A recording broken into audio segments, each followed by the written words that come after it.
sanctioned for filing a frivolous lawsuit. The appointment has raised concerns about the politicization of the Justice Department. Critics question Haba's qualifications and impartiality in overseeing federal prosecutions in New Jersey. Kevin Sanders, reporting. U.S. and Ukrainian officials have commenced ceasefire negotiations in Saudi Arabia to address the ongoing conflict with Russia. The U.S. aims to establish a broad ceasefire by April 20th, though significant differences with Moscow may extend this timeline. U.S. envoy Steve Witkoff expressed optimism about progress on a Black Sea shipping ceasefire. Ukrainian Defense Minister Rustem Umerov described the talks as constructive, focusing on energy infrastructure concerns. Liam White reporting. An Israeli airstrike targeted the largest hospital in southern Gaza, resulting in the death of senior Hamas official Ismail Barhoum, who was under U.S. sanctions. Joseph Eckerson reports. Israeli authorities accused Hamas of using civilian infrastructure to plan and execute attacks violating international law. The Gaza Health Ministry condemned the strike, reporting over 50,000 Palestinian deaths since October 2023. Egypt has proposed a new plan to restore the Gaza ceasefire following Israeli strikes that killed at least 65 people in the enclave over the past 24 hours. Israeli military actions have intensified, targeting areas in Gaza, Syria, and Lebanon, raising fears of a broader regional conflict. The international community is closely monitoring the situation, urging restraint from all parties involved. Benjamin Wright reporting. Former U.S. Congresswoman Mia Love has died at the age of 49 after battling brain cancer. Love represented Utah's 4th congressional district from 2015 to 2019 and was the first Black Republican woman elected to Congress. Diagnosed with glioblastoma in 2022, she recently shared her living wish, expressing gratitude and hope for America. Utah Governor Spencer Cox and former Senator Mitt Romney are among those commemorating her legacy. Jessica Oakley reporting. The Trump administration has asked the Supreme Court to pause a lower court decision requiring 6 agencies to reinstate more than 16,000 federal probationary workers. The request follows a ruling that the administration's mass firings violated federal law. The Supreme Court's decision on this matter could have significant implications for federal employment policies. Observers are closely watching how the court will balance executive authority and workers' rights. Kyle Norris reporting. North Carolina leaders are expressing concern over President Trump's executive order to close the U.S. Department of Education. The order aims to transfer education authority to states while maintaining uninterrupted services. However, shuttering a federal department requires congressional approval, and the proposal has sparked debate over the future of education governance. Lawrence Keller reporting.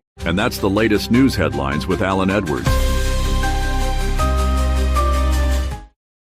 The opinions expressed on this program are those of the host or guest and should not be interpreted as statements maybe I shouldn't of say fact. fucked up yet, because fucked Independent up fact-checking and corrections are encouraged. Say that, right? Can we get a cup of coffee in here, please?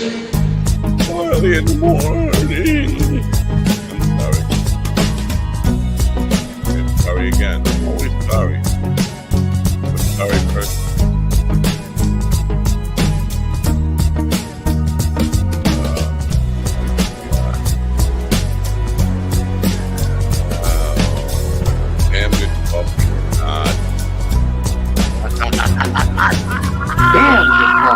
And hot. Hold it. My dog is your mind's best friend. See, what happened was, that's how every My dog is your mind's best friend. Boom, boom. Wake up, America. You've got a dog that needs walking. That's right, sunshine. Just put on a big pot of strong coffee and get ready to type your little hate mail with your opinions about kumbaya and flat earth insanity. Stand-up comedy? You want stand-up comedy? Well, we've got sit-down comedy. It's time for Coffee with a Dog. You make me laugh. You know what? I forgot to do it. Are you surprised?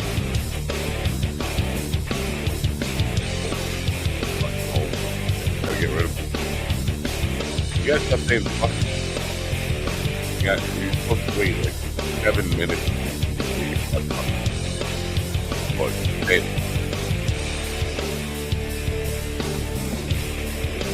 Bang, rang a tang a tang, bang. Good morning, but I'm gonna. And no! Everything tall and proud. I like to stick. Good morning, folks. Is that going to shut off by itself? We'll see. It is, feels like a hump day. Wednesday, March 26th, 2025. Hope you're having a beautiful spring day where you are. I'm having a beautiful spring day where I am, despite all the insanity as the world crumbles. I wish I could play a fiddle like Nero, but I can't. Violin, fiddle, same thing. Hard instrument to play. I think Al fucked up because it's labeled News in 60. I think that was a 3-minute news headlines thing. I think he just fucked up. He mislabeled. I'm gonna have to have a talk with Al. Very disappointing. He's one of the highest paid members of this program. He is the highest paid member of this program by far. Even he gets more than me, which is a lot because I'm a multi something. A pennier. Anyway, yeah, I think he fucked up because the intro was too long, and I apologize for that. So we'll just get through this really quick. Looks like Stephen is still out of jail. I don't know. What's the excuse today? It's National Pedophile Day. I don't know. He's here. He's not supposed to be here. He's supposed to be whatever he's supposed to be doing. We're getting private chats here now that bother me. Let us in. Oh, he's got to go in. All right. Well, the dog needs to pee. Whatever. I don't know. I'll play a commercial, and when we come back, we'll see why Stephen is not in jail today. If I could play a commercial, I don't even fucking know. Commercial. You know what? Probably a good day for something like this. With humble East Coast beginnings in 2015, Daily High Club is the premier destination for glass water pipes, vaporizers, and consumption accessories. If you're looking to elevate your smoking game to the next level, you're in the right place. With over 1 million top-quality smoking products sold, and with a growing base of over 10,000 monthly subscribers worldwide, we deliver the ultimate smoking experience. But Daily High Club is not just a retailer, we're lovers of the smoking scene ourselves, working with giants like Tommy Chong, Snoop Dogg, Chanel West Coast, and more. Ready to join the Daily High Club?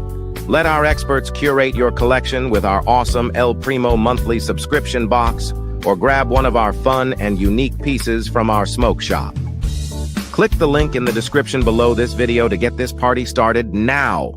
I gotta contact Tommy and ask him if he's actually okay with that, because he's got his own company. I think they're misusing his endorsement. Anyway, in the room with me now are Stephen, I'm out of jail, Ortiz, Ron, I want to go to jail, Kane, and GD.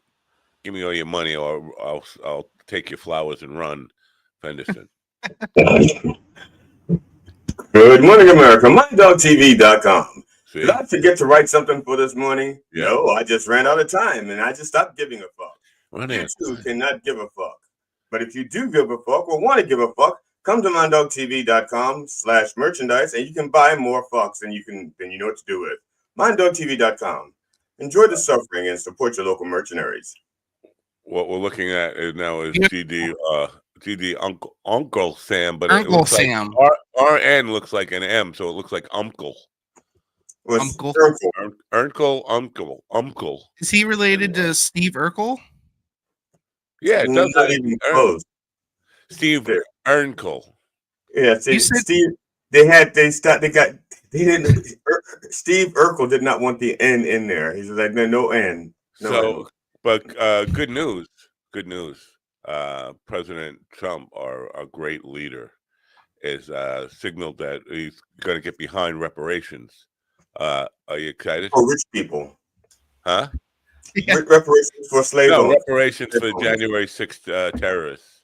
Oh, okay. I thought it was for the former slave owners who were so unjustly treated after the reform. No, they were unjustly stigmatized. I mean, all they did was whip and beat and fuck your wife and whatever. That stuff anybody might do if they own people. But no, the reparations. See, I backed the wrong people. I should have made friends with a January 6th insurrectionist, so I could tag along on their insurrections. Instead, I do. Oh, black people, yeah. When they get their reparations, then I'll be a friend. No, and when they throw the parties with their big money, no, that's not happening. So once again, I've made bad decisions. Fuck the black people. I'm with the insurrectionists. I'm sorry. Years ago, and this was a while ago. That's what I'm saying. Years ago, back when I used to work for that company that runs with Comcast. I used to live with this this young black woman, and we came to a Christmas party for the company. One of the guys I worked with was a good old boy. I won't mention Todd by name. Well, actually, Todd isn't really his name. That's his middle name. His real name is Robert Searles, but I'm not going to. His first name is Ree. His middle name is Todd. Yes, I'm not going to. I wouldn't say Robert Todd Searles on the air because then you. But anyway, that would suck. Yeah, it would. It would. Yeah. And so he had said, "Man, she's hot," and I said, "Thank you." He goes, "I wish slavery was still around so that I could." Oh shit! Yeah. I wish slavery was still around so that I could fuck her. And I looked at him and I said, "Oh, thank you." I said, "Thank you. I think that's a compliment." Then I said, "But why would you want to enslave all of my people just so you could have one woman?" I said, "Why don't you do what I do and do what I did and just buy her flowers and write her poetry?" Or you can do what I do is I walk down and I fuck them all. You know, that is a very I'm right about all of it, and you know it. That was a compliment. Right She about was so all of it, attractive. you know it. That was his way of complimenting, saying she's so attractive he would enslave all black people so that he could have sex with her. That's ridiculous. We all know that you don't go buy a single slave. Huh? I'm sorry, I was listening to Alex Jones. Did you relate that story to her, and did she take it? I did relate that story to her, and she looked at me like, "What the fuck is wrong with people?" Yeah. I mean, yes, I'm that hot, but enslave everybody for me? No. I mean, just maybe one or two states. She didn't say that. No, she didn't say that last part. She was baffled by the fact that, I mean, because she didn't take compliments well anyway. She was one of those attractive people who was like, most women don't. Yeah. Let's get Stephen to come clean. And when I say come clean, I mean, you want the nude shot? Have a nude of her getting out of the shower. Oh, she's still wet and everything. I can post that. Don't do that. We'll probably get. Yeah, don't do that. We'll get don't do that. We'll get desensitized or whatever it is they call it. Desensitized. I want Stephen to come clean, and when I say come clean, I mean get rid of the semen. Whoa! Now this job, you just made this job up, right? They would never work. No, I told you yesterday, Matt. I have yesterday and today off because my schedule has to mimic my manager for the first 2 weeks. You didn't say today. You said yesterday because you'll be a little manager or your owner or your slave master or whatever it is. He did in the text. I don't know what he actually said yesterday, but he did say in the text. Who reads his fucking text? You think I read his fucking text? Yes, you do. Usually when you're napping. He said he'd be here Tuesday and Wednesday because his schedule has to mirror his mommy's or something like that. My managers, not mommy's. Yes, I knew it was an M word. Okay, I knew. I just didn't finish. After I got to the M, I stopped reading. It just seemed like very bad planning. Who would hire somebody to give them a day off the day after? Dude, that's what I said. I was like, I asked her. I said, "Can I just work and just have the weekend off?" And she was like, "No, you have to be here when I'm here for the first 2 weeks." And I was like, "That's really dumb." She was like, "No, it kind of makes sense that she's training you because otherwise, if you the 2 days training me, I worked at this exact store when she was in middle school. Right. I don't need training. I just need her to. Yeah, she was your girlfriend then. No, but now cell phones don't have cords anymore. They're actually wireless. So Steven's a trainable, so you know. I'm trainable. Power cord, GD. I think you're just too negative for my universe. Hey, everybody, it's Kyle Hitler. This show is already out of fucking control. But so Steven, now she was your girlfriend when you were managed the store back when she was in middle school, yes? No, fuck or no. You can call your girlfriend. See, man, that's not right. Not every woman, not every girl in middle school was being diddled by Steven. Only the cute ones. You have to say, was she one of the cute ones, and then assume that he diddled her. So, if you're a father out there, what you really want to do is punch your little daughter in the face so she grows up ugly, so Steven won't touch her. That's Jesus fucking. That's what you want to do. Now remember though, this show is so bad. Steven grades on the curve. I know what the fuck is happening right now. If two women look exactly alike, but one is Hispanic and the other one's white, he's going to go for the Hispanic one because he grades on a curve. So you can't just beat them in the face. You have to beat the Hispanic out of them. Before I go too far, I think I've already gone too far, but before I go any further with that, I think Steven's not denying it. Can we maybe put up a disclaimer real quick? That's like, hey, this is a running joke. Because if people are popping in for the first time, they're gonna be like, "Whoa, they hang out with a pedophile." Disclaimer here. Popping in the first time, isn't that what you said? Isn't that what you said to the middle school girl? I'll just be popping in for the first time. Oh yeah, a little impromptu disclaimer here. Accusations of pedophilia on behalf of one of the co-hosts here are the opinions of just about everybody, and that's all we have to say about that. Right. And also, just because we're making this up doesn't mean it couldn't be true. That's right. I almost wanted to go back to being called a joke thief. Almost. No, being a joke thief is so much worse. I mean, so I still haven't told people what this show's about here today. It's about 2.5 hours long. Now, Steven, you realize this is how bad joke thieves are. Yes. In Trump's cabinet, he has 6 pedophiles, but no joke thieves. That's how bad a joke thief is. I don't know. Stephen Miller has been known to plagiarize a little bit of. I don't know if they actually qualify as jokes. Right, he steals adages and sayings, but he doesn't really steal jokes. And by the time he repeats them, and by the time he repeats them, he's ruined them so bad you don't realize that they're jokes or joke adjacent. I think like almost better than sex. You guys are gonna be really upset when you find out I actually prey on old people. So I used to pray on the Bible, what do you think my nursing home gigs are all about? It's the only place I get any. I'm sorry. I'm sorry. Is that why you always take a new can of Crisco with you every time? You don't need Crisco. I'm sorry. You don't need Crisco. You don't have to knock the dust off these old people and reinvigorate them a little bit. No. They I'm sorry. I don't want to get too graphic because God forbid we say something that might. We can talk all day about me being a pedophile, but when it comes to fucking old ladies, he's like, we got to be careful now. How do you know they're ladies? I have a technical question for you, real quick, Matt. At the bottom left-hand corner on my screen, there's a little box that says "Present" or "Invite." Yeah, I don't remember that ever being there before. Is that like a new feature? Add a fucking phone call app. Don't fucking that's something new. They just keep adding stuff that nobody's asking for. The stuff that I'm asking for.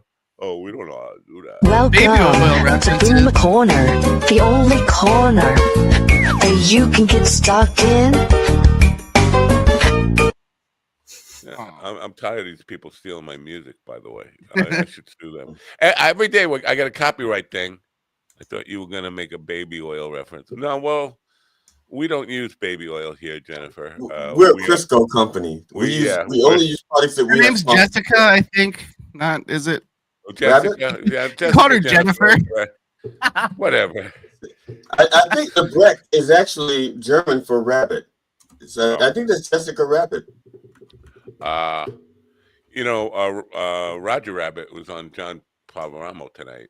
I got me confused because he kept saying he's posting shit 4 minutes, and the Roger Rabbit boy will be on there. What's his name, Roger Rabbit guy?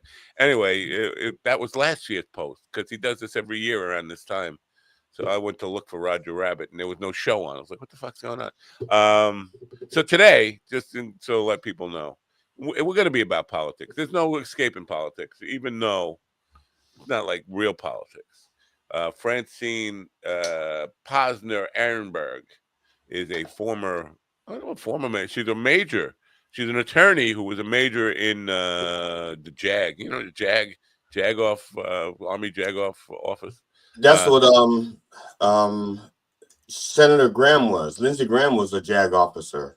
Really? Yeah. Oh no, drag. That's drag. No, he was a JAG officer. Drag.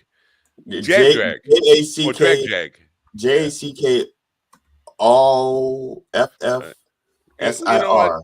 Maybe we should ask about that because, well, that's a whole other story. But she's the author of a new novel, American Candidate.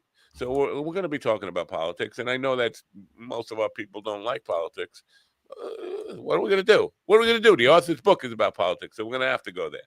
We have two options. We have two options: politics or bukkake. Rape children or Jesus fucking Christ, no! Or steal jokes. Those are the two options. Rape children. Okay, or can steal we? Jokes. I gotta do something else. I gotta go like shoot somebody or something. Get a new moniker. That would be good. No, you know what? It would be good. Go rob a flower shop and get sent to prison. If I'm not vaping, okay, I'm raping. You know what? I'll be a pedophile and joke thief. Don't call me Willie. Yeah. No, I didn't call you Willie. I just said that's a good thing to do. You go, armed robbery a flower shop, or as we like to call them, florist, and then you get caught and you go to jail for 18 years. They let you out after 10 because they can't fucking stand you either, and you lose your power cord to open your cell or whatever. Where was I? Oh yeah, so I'm betting because she was a major in the Army. See, I like to just assume things about people, and that's wrong. That's wrong. I'm a very wrong guy. Because when I'm going to assume that she's kind of conservative, right? You got to be. If you were a major in the Army, how could you not be a conservative? Not necessarily. Not necessarily. No. Because I know she wasn't. I know quite a few people who are officers, and they're quite liberal. Really? I mean, they're not the majority. But yeah, I could see a private or being a liberal. Hey, I don't even. You shouldn't even be looking at people's privates. I know, but here's the thing: she was recommended to this show by a friend who I never even knew his last name. In the email she sent me, she said I come recommended by Jeff, and it's got Jeff's real last name. I've known Jeff for about 5 or 6 years. I'm not gonna say it because I don't know. I don't even remember it. I never knew Jeff's real last name. I've known him. He's an actor, and I know him by his stage name. Yeah. So yeah, Jeffrey Goldberg. I know him by his name from the Atlantic when he worked at the Atlantic. I think he's been fired. But he's not. He's a former cop who's an actor who's not a hardcore conservative. So, and they're friends. So maybe she's not. I don't know. I'm just assuming we're going to get an earful of Trump is great today. And I'm not in the mood for a Trump is great hump day. The excuses for the Textgate. We're going to officially call it Textgate now, right? The excuses are so lame that they're trying to say that the guy snuck his way into a chat room or a chat group for national security stuff, and they think that's an excuse. Like, wait, that's because what they want to do is they want us to debate that insane stupidity and forget about the fact about they should not have been doing that in the first place. Right. I get it. What was this app that they used? An excuse that anybody could hack their way into a top level security chat group. They think that's somehow. Was this like a group chat? Was it like WeChat? Was it WhatsApp? Group chat. It was a group chat that was created on Signal, on Signal. I should find out what Signal. Now somebody told me they automatically disappear. Signal is I think it's 12 hours. It disappears up to 12 hours. Well, I could be wrong. Signal is a completely encrypted, self-contained messaging service. It's supposed to be completely untouchable and impenetrable. If you watch the Sean Ryan show, they interview a lot of people that are involved in top secret shit, government work, defense work, and they all use Signal. Okay, here's my question: is Signal free or do they pay for it? Is it a subscription service or is it free? I've never even really looked at. I've never really tried it. I heard it described as free, and if it's free, then okay, by definition, somebody's getting something out of it, and it's data, because that's how almost all free subscriptions work. They collect your data. So, what data are they collecting on something that's supposed to be encrypted? Oh, yeah, he raises a good point. For never mind. But if they are getting paid, we should have Doge investigate this as a waste and fraud thing. So it is a free app. Free app. And where they and think of every free app and where do they get their money from? Investments and or data. Angel investors. No such thing. So anyway, she'll be here in an hour or two. We'll talk about her book, which is a novel. But she's been a state attorney general. She's been a lawyer for 30 years or so. Right. Should have a lot to say about what's really going on. I want to ask her opinion about how she feels, her reaction to Trump putting pressure on law firms because they represented people who he did not like, disagree with, or he's trying to shut down different major law firms. See, vagina. It's good to get a gauge on where she is politically before we start. I don't know. Assuming we're going to ask what questions about, but I'm curious about the Haba thing because she's from New Jersey. Francine Posner Ehrenberg is from New Jersey or works in Jersey. Haba has been assigned to go to Jersey to weed out corruption in Jersey. But so she has no work there, right? And also. Stop calling me. This is New Jersey is calling. What the heck? It's not her. They heard what you just said. Now you're that's you're Haba. fucked. That's Haba calling you. She's trying to root out the corruption on this show. Here's the thing. Her record is awful. She got her client. First of all, she got sanctioned for shit. I forget what she got sanctioned for. But she also got her client convicted on 34 counts. And that's her entire courtroom experience. I don't know how do you get to be the president's attorney when you've had no prior courtroom experience? She has tits, right? She has tits. Get him fucking convicted. She has tits, right?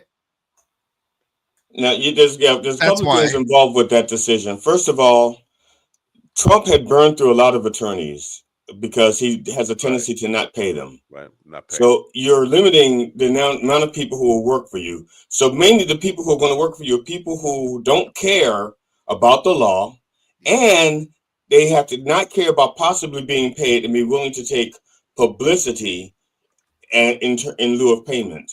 That's not publicity. I'm not saying that she didn't get. I'm not saying that she didn't get paid. I'm just saying that those are the risks you're taking.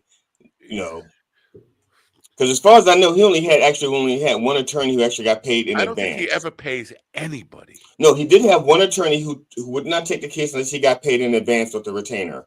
But only one. Doesn't he at least pay his hookers? Only one. And all right, so we're going to talk about politics. And that wasn't for the sex. That was for being quiet after the sex. Pride before the fall. My favorite part of the show is the smile on Ron's face when he presses the vagina. How do you know? It brings a smile to my face too. How do you know it's called the vagina button? How do you know that? Somebody's been hacking. No, that's Ron's other identity. That's how he knows. I'm not vaping, I'm raping. Also, see, look, you guys have made me out to be such a sexual predator, and I can't even go up steps. Huh? Terrible predator. Wow. You can outrun me. You can jump up all things. I have this thing called the mousetrap, and it's not a terrible mousetrap. It's a very good mousetrap, even though it does not move, because it has bait and it lures the mice into the trap. Also, so don't say because you're immobile you cannot trap young girls. Okay, we don't know what bait you're using. So that's a terrible analogy. You need a really good attorney, okay? Well, yeah. May I suggest Miss Haba? Isn't I don't know. Never mind. Fucking compared me to a mousetrap. Fucking asshole. No, not you. Just your mobility. But okay? are most of Stephen's rapes committed in elevators anyway? I think most of them are. There's just no rapes committed. I'm super gay for consent. Sending your parents a letter, tell them you're a whore. Listen, just because you're concerned about losing your imaginary job that you made up doesn't mean you can't tell the truth here. Besides, everybody knows you didn't want to work for them anyway. You want to work for Verizon. So if you lose that job, you get a few more days to look for a job with Verizon. Unless they're listening now. No. Yeah, I mean, because since you're, it's funny because your manager is off today. She could be watching the show, going, "I wonder what he's like when he's not here." That's a good possibility. You know, I had to break the ice yesterday and get them to actually, or not yesterday, the day before, on Monday, I had to break the ice with some like racism. What do you mean? That's a good story. You're working in with it, but to break the ice, you have to introduce racism. My manager is a 21-year-old little Mexican girl, okay? And she's showing me around, and she opens the fridge, and she's like, well, this is the fridge. And I was like, where do you guys keep the ice? I am so sorry. And she was just like, all right, that was pretty good. I was like, look, you guys, this is how I cope. She thought that was pretty good because she's also very stupid, right? I don't know yet. Come on, man. Give him credit for actually creating a joke that he didn't steal from somebody. Give him credit for that. And then I don't know. I think I heard. Then later on, the district manager showed up, and he's kind of like a mopey douchebag. So after like 2 hours of him just looking sad, I went up to him. I was like, "Are you tired or are you high?" And he goes, "Oh, I'm just tired." And I was like, "You should really try cocaine. It does wonders for me." And then he finally smiled, and I was like, "You guys suck. This place is quiet and boring." He thought you had cocaine. Oh, I just remembered what I forgot to do. Possible. You guys, find us. I will be. I just got to do something really quick here. I put out. I'll tell you what I'm doing. I scheduled a reel about 90s radio, Howard Stern, Opie and Anthony, shock jock stuff, and it was scheduled to go live at 9 a.m. Now I have to kind of put some keywords to it and share it. So while I do that, you guys talk amongst yourselves and say something really bad about Stephen. I can't say anything bad about Stephen. That's my buddy. I love Stephen. I would never say anything bad about Stephen to his face. I mean, if he weren't here, sure, I would rip him a new asshole and then stuff something in it. But because he's here, I would never say anything bad about him. Hey, Grok here. Right. Stephen, tell your aunt what's up. Damn, you son of a bitch. You son of a bitch. Even Grok wants your aunt, man. I know, man. Fuck. He's thirsty. Grok's thirsty. we got Daddy Elon listening into my ex account. You know what? I think I forgot to put music on this dopey little reel. All right, fuck it. But can you hum along with it? Go, like that. Isn't that a song where the guy just hums over the music for like the first 10 minutes? I'm not sure what kind of music would have put it anyway. Yeah. Huh? Well, I don't want to get us a copyright strike. Sorry. Yeah, stop. Shut up. Shut up. Yeah, shut the fuck up, GD. No, I'm not talking to you. I'm talking to the real. GD can keep talking. No. I know you guys were not. You guys weren't Opie and Anthony. You never listen to Opie and Anthony, right? I never heard of them until not much this show. I had to listen to them for about a half an hour once because I was riding with a friend of mine in his car to dinner. We said which car we're going to take. He said, let's take mine because I have XM and Sirius. This was back when there were two different radio things. And he goes, I want to listen to Opie and Anthony. Right? Is that what it was? Opie and Anthony? Yeah, don't. Oh, I'm putting this in the wrong group, aren't I? All right, I can. That's how it all got started with Jeff Goldberg. Right. That is. Yeah, I didn't hear about them till this show, and I only knew about Stern and Bob and Tom. What I want to mention about, well, first of all, Opie and Anthony were somehow lucky employed. enough syndicated before they were on satellite, and they were on nationwide radio show before they were on satellite. So they were pretty big. I mean, as big as shock jocks get, I guess. But I never listened to a second of them. I didn't like them. I don't like Stern. People know I was fucking an Imus guy, and yeah, fuck you. I'm a boomer. You were fucking an Imus guy. I was fucking an Imus guy. Yes. Oh my god. But I got since my friendship with Jackie, I've become somewhat friendly with Opie, and Opie and Anthony are like oil and water. They don't mix, and they have their lovers and haters and blah blah blah. It goes back and forth. But now Kumi's got this show on WABC radio that he bought, and somebody, Chad Riddick or something, a comedian, said was accused of trying to get him fired. Like, you can't get fired when you buy your own show. All you do is you can violate your contract, and then they can get out of it somehow. He's got no sponsors on it. That's a telltale sign that it's not his show. He wasn't hired there. He bought it. But so he's on this rant about Bill Burr, because he hates Bill Burr. Somehow, somewhere along the line, a few years back, he had him on his dopey little podcast, and he started going into his racism, Anthony Cumia. And Bill Burr's married to a black woman, and he's not really big on racism. He kind of calls him out on it. And so that it started kind of a feud between them. Now, Burr's got this thing coming out, or that came out, the special or whatever, and Cumia is ragging on him. And he's talking, and Bill Burr's making all these appearances where he's bitching about Elmo. He's saying absolutely correct things about Elmo. And Cumia is going on and on for 2 hours about, he's supposed to be a comedian. All he wants to do is talk politics. And then Cumia spends 2 hours talking politics, the other side of politics, and doesn't, the self-awareness here. He's supposed to make people laugh, which is what, unfortunately, Cumia thinks of himself as a comedian, even though he's done stand-up comedy a total of one time in his life. But he spends 2 hours talking about a guy who's supposed to make people laugh, who only talks about politics while talking about politics for 2 hours. A guy who, it's just like, well, you need a fucking mirror, dude. And he's just so out of touch with his... Elon Musk is a Nazi because he did a Roman salute. Elon is a Nazi because he actually backed the Nazi party, the AfD, he endorsed the Nazi party in Germany. I mean, I think it's fair game to call somebody a Nazi when they endorse Nazis. You can do it and not be a Nazi. Chaplin did it for a whole movie, and he's not a Nazi.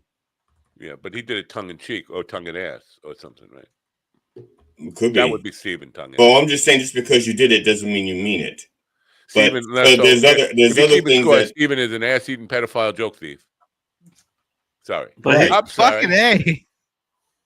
Hey, you're working towards that gold watch. But who's even listening to his show anymore? Apparently, Matt is.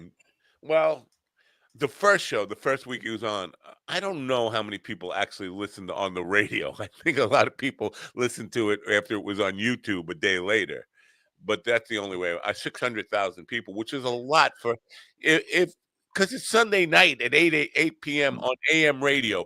Who the fuck listens to AM radio anymore? Never mind. I didn't even know that was a thing still.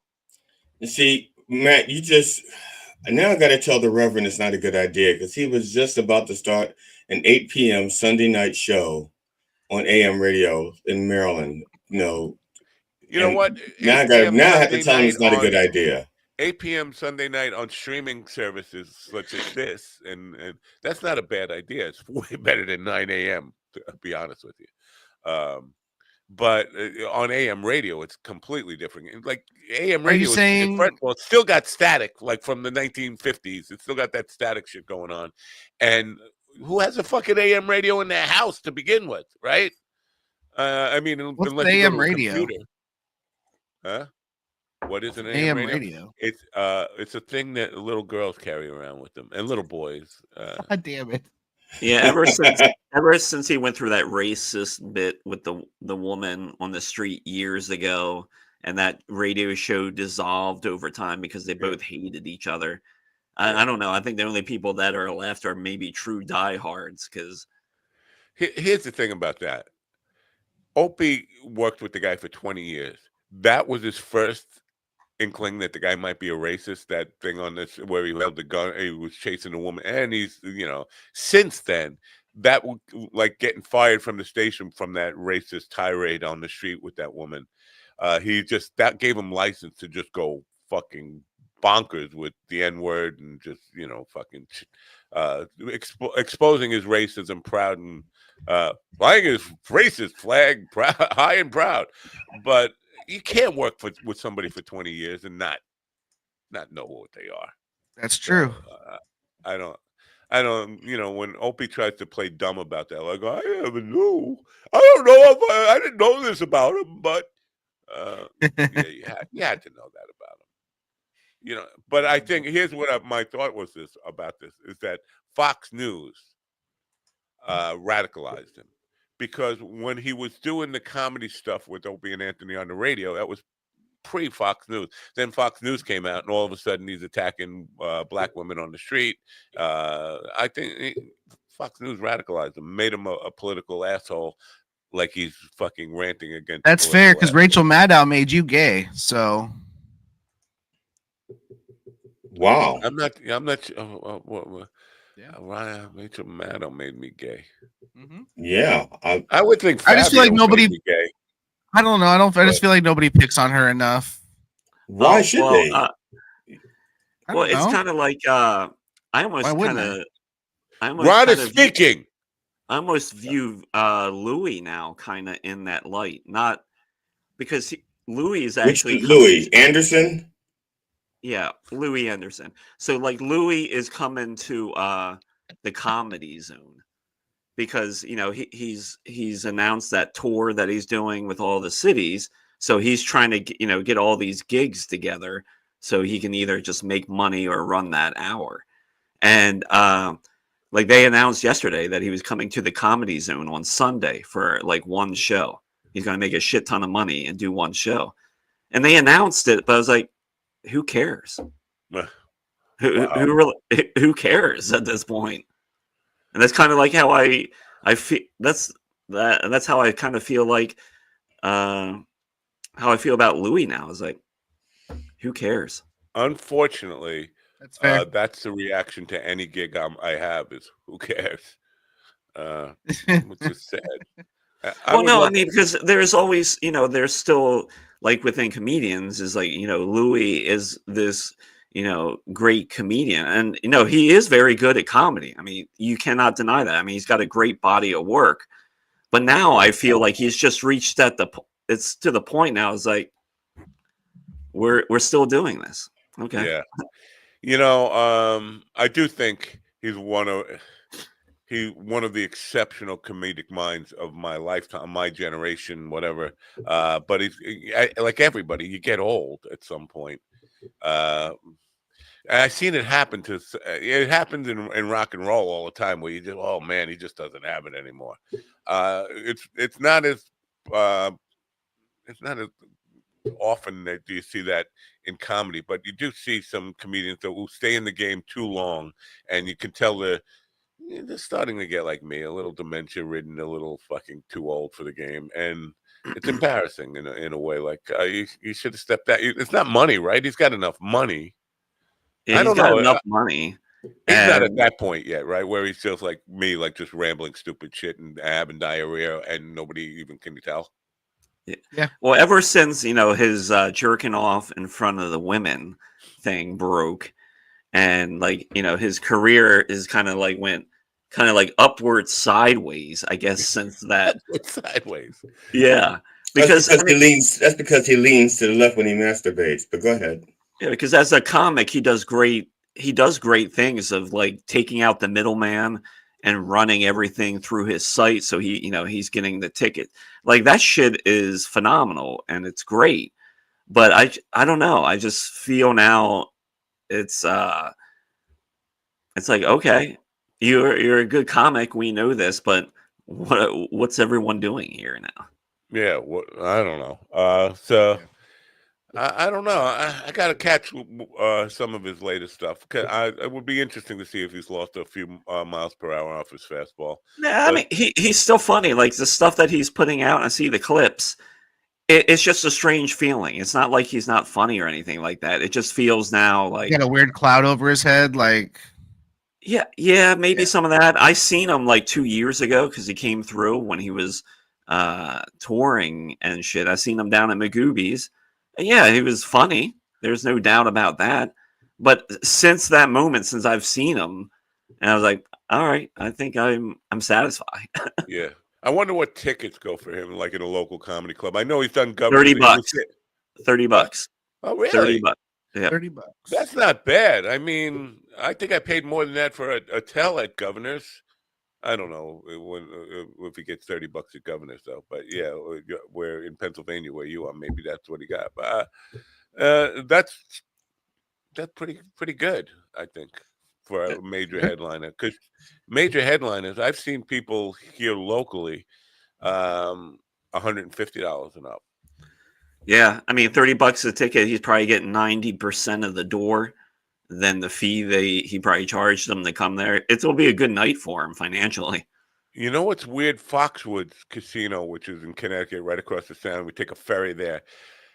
Like mid-level comedians who, maybe I've heard of them because I'm a comedy fan, but I'm sure like Joe Consumer on Facebook, they've never heard of some of these people. They're getting $300 and $400 a ticket for Foxwood Casino, this big room, and then the room is partially empty. Like I went to see Craig Ferguson. I think it was $180, and Craig Ferguson is great on late night TV, but he's not like known for like as a stand-up comedy draw around everywhere. I mean, when people think of the top names, they're not going to name him.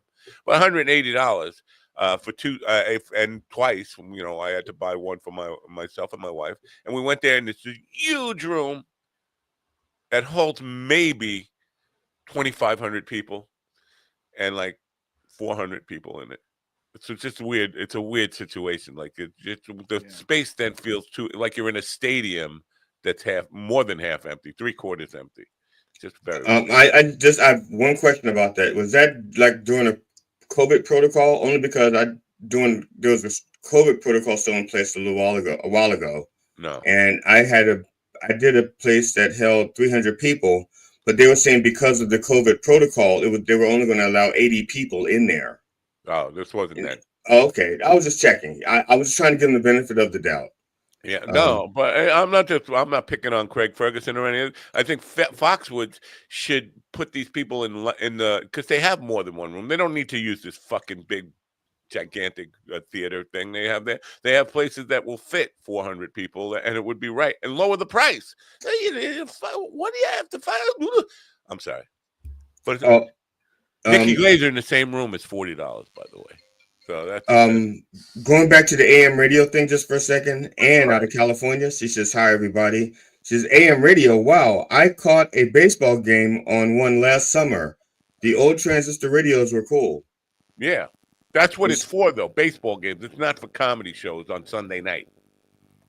Oh God, speaking of baseball, am I the only one here who's seen those banana baseball videos on TikTok? Oh, the Savannah Bananas?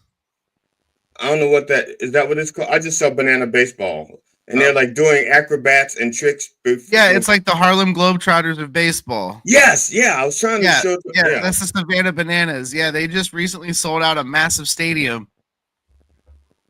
Oh, okay, so I didn't know. I thought it was I didn't know if it was like a league, and every team had to be able to do that. But you're saying it's like the Harlem Globetrotters, where No, okay, I got it. It's more like the East LA Globetrotters. If it's, if I remember correctly, they play like minor league teams, but they're all just but they're just performances basically. There's a guy on stilts. There's a guy that breathes fire. The umpires dance. They just make minor league baseball interesting because those minor league teams have to do that. It's the only way to keep people coming back and things like that. But it is entertaining, and I would definitely go to it if they were close. If they were close. The first time I saw it, it was completely out of context, and I'm watching this, and it was just like I said, a video clip, a TikTok thing.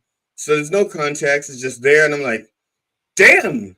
And first of all, my first clue is I'm watching. I said, no real team with choreography. There'd be no choreography because I'd hit the ball right over there. It's like so.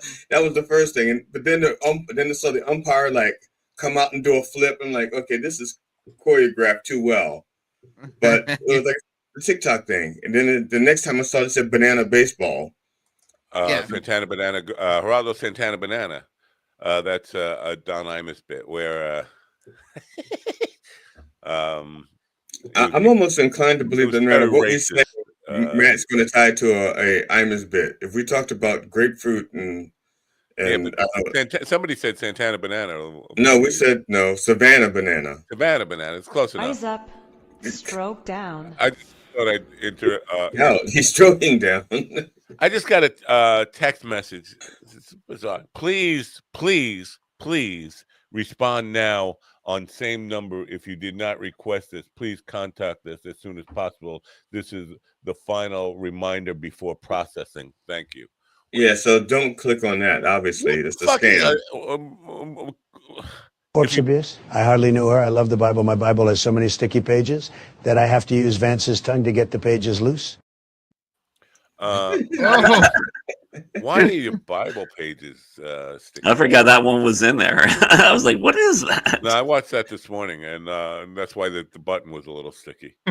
But Bible page is sticky. It's a little, I don't know. I think that's a double sin, right? Is that a double sin? Or I just don't know how to.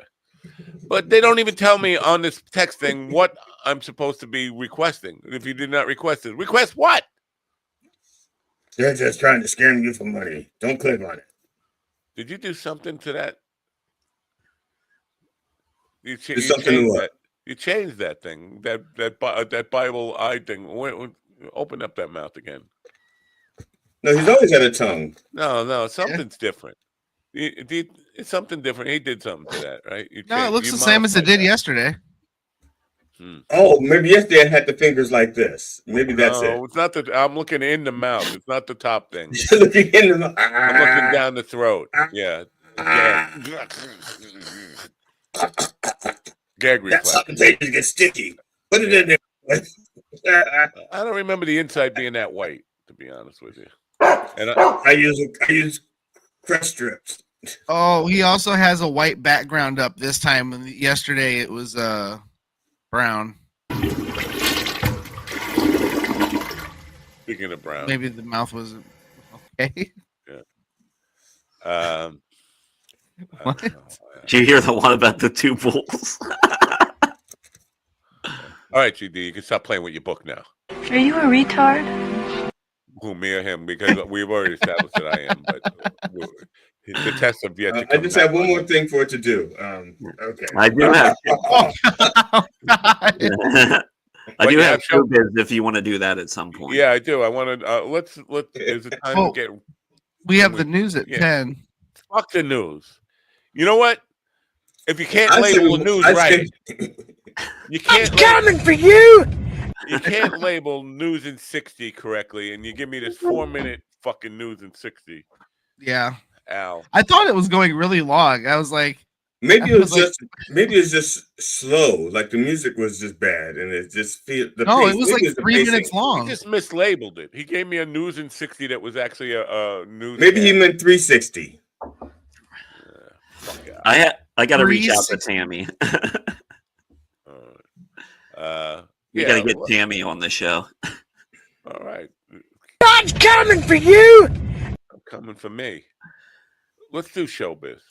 All right, Steven? What are you doing over there? You fucking shooting up? What are you doing? Yep. All right. Ron's show business report is brought to you by Steven's Pedophile Emporium. Steven's Pedophile Emporium. Right now, get your latest kitty diddler toys and stuff like that.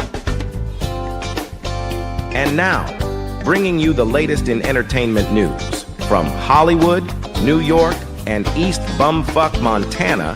Here's our chief entertainment correspondent, Ron Kane. Ladies and gentlemen, it's showbiz. Showbiz.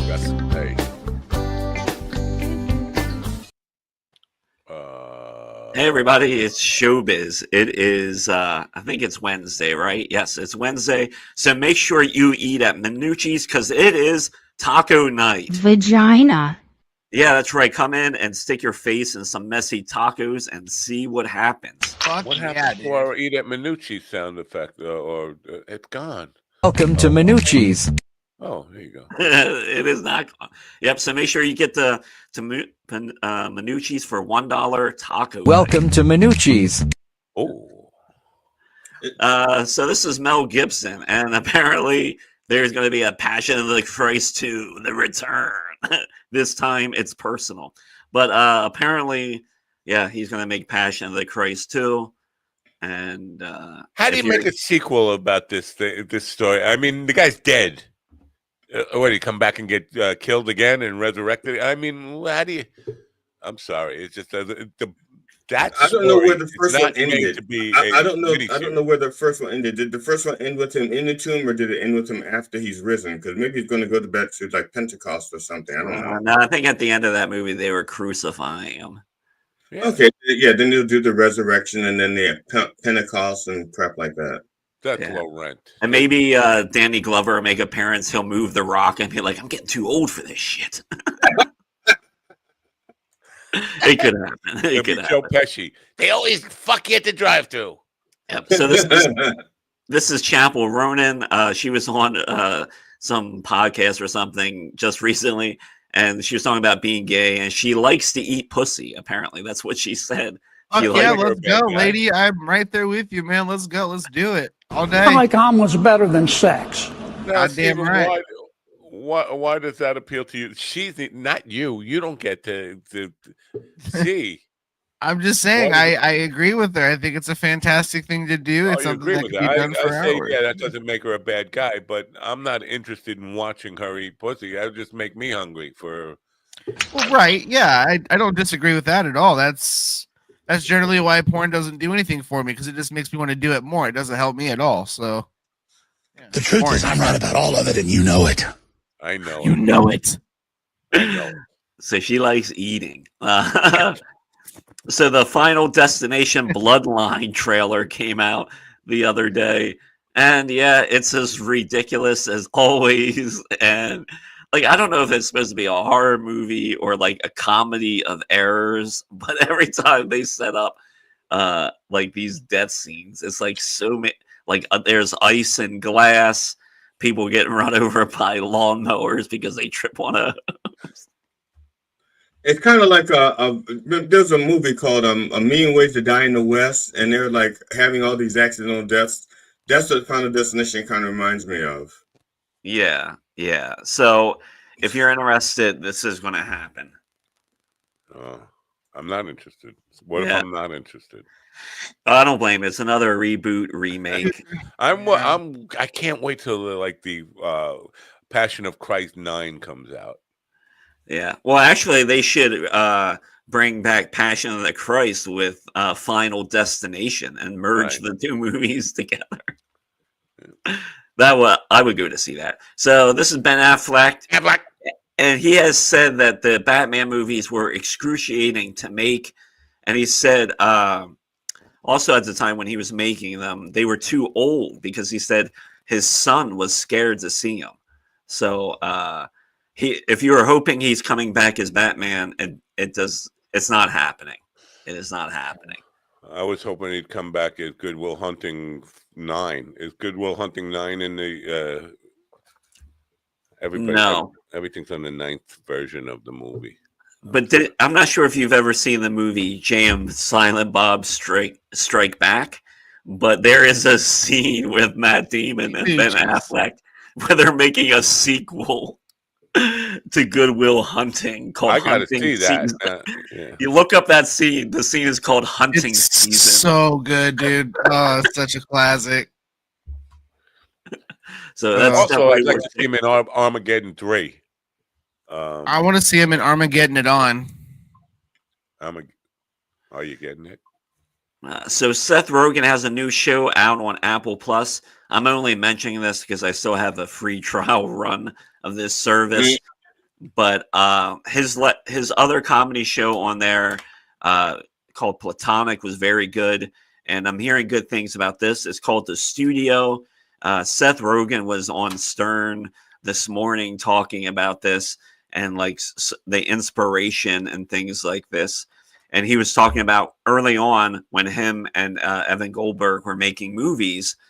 They had an interaction with a studio head that gave them notes, and they were having kind of like this back and forth. And the studio head actually hung his head down at one point and said, "It's like, guys, I'm sorry. It's like I got into this to make movies, but now I ruin movies." Wow. Yeah. So this is all about being a studio head and how money takes over everything and ruins stuff. So very interested in seeing this to see how funny it is. I don't know if money is but the the guys in suits who think they are making the creative decisions. That's where money is important. You're not going to get anything kind of distributed or find an audience without some money behind it. Money is important, but when these guys in the suits start thinking of themselves as making the creative decisions, that's what Frank Zappa used to talk about. That we were better off in the 60s before when anybody could get a record deal and you put it out there and shit would flop, but at least it would flop because of it was shit. I mean, and the consumers just voted that no, we don't want that. But then when the corporate guys came in, they started putting up what Stephen would call gatekeepers, and that just ruins art. So people who don't know anything about being artistic or creative put on a suit and think, "Oh, I know better because I got the money." Fuck them. So yeah, I'm sorry. I went on a rant. I'm sorry. No. I mean, I agree with you. You're right for the most part, but I also agree that like people like that really shouldn't be running projects.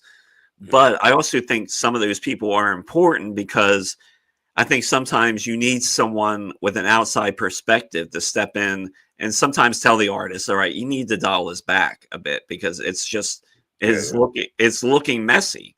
You do need producers and things like that. And he should do a show called I'm Not Joe. Yeah.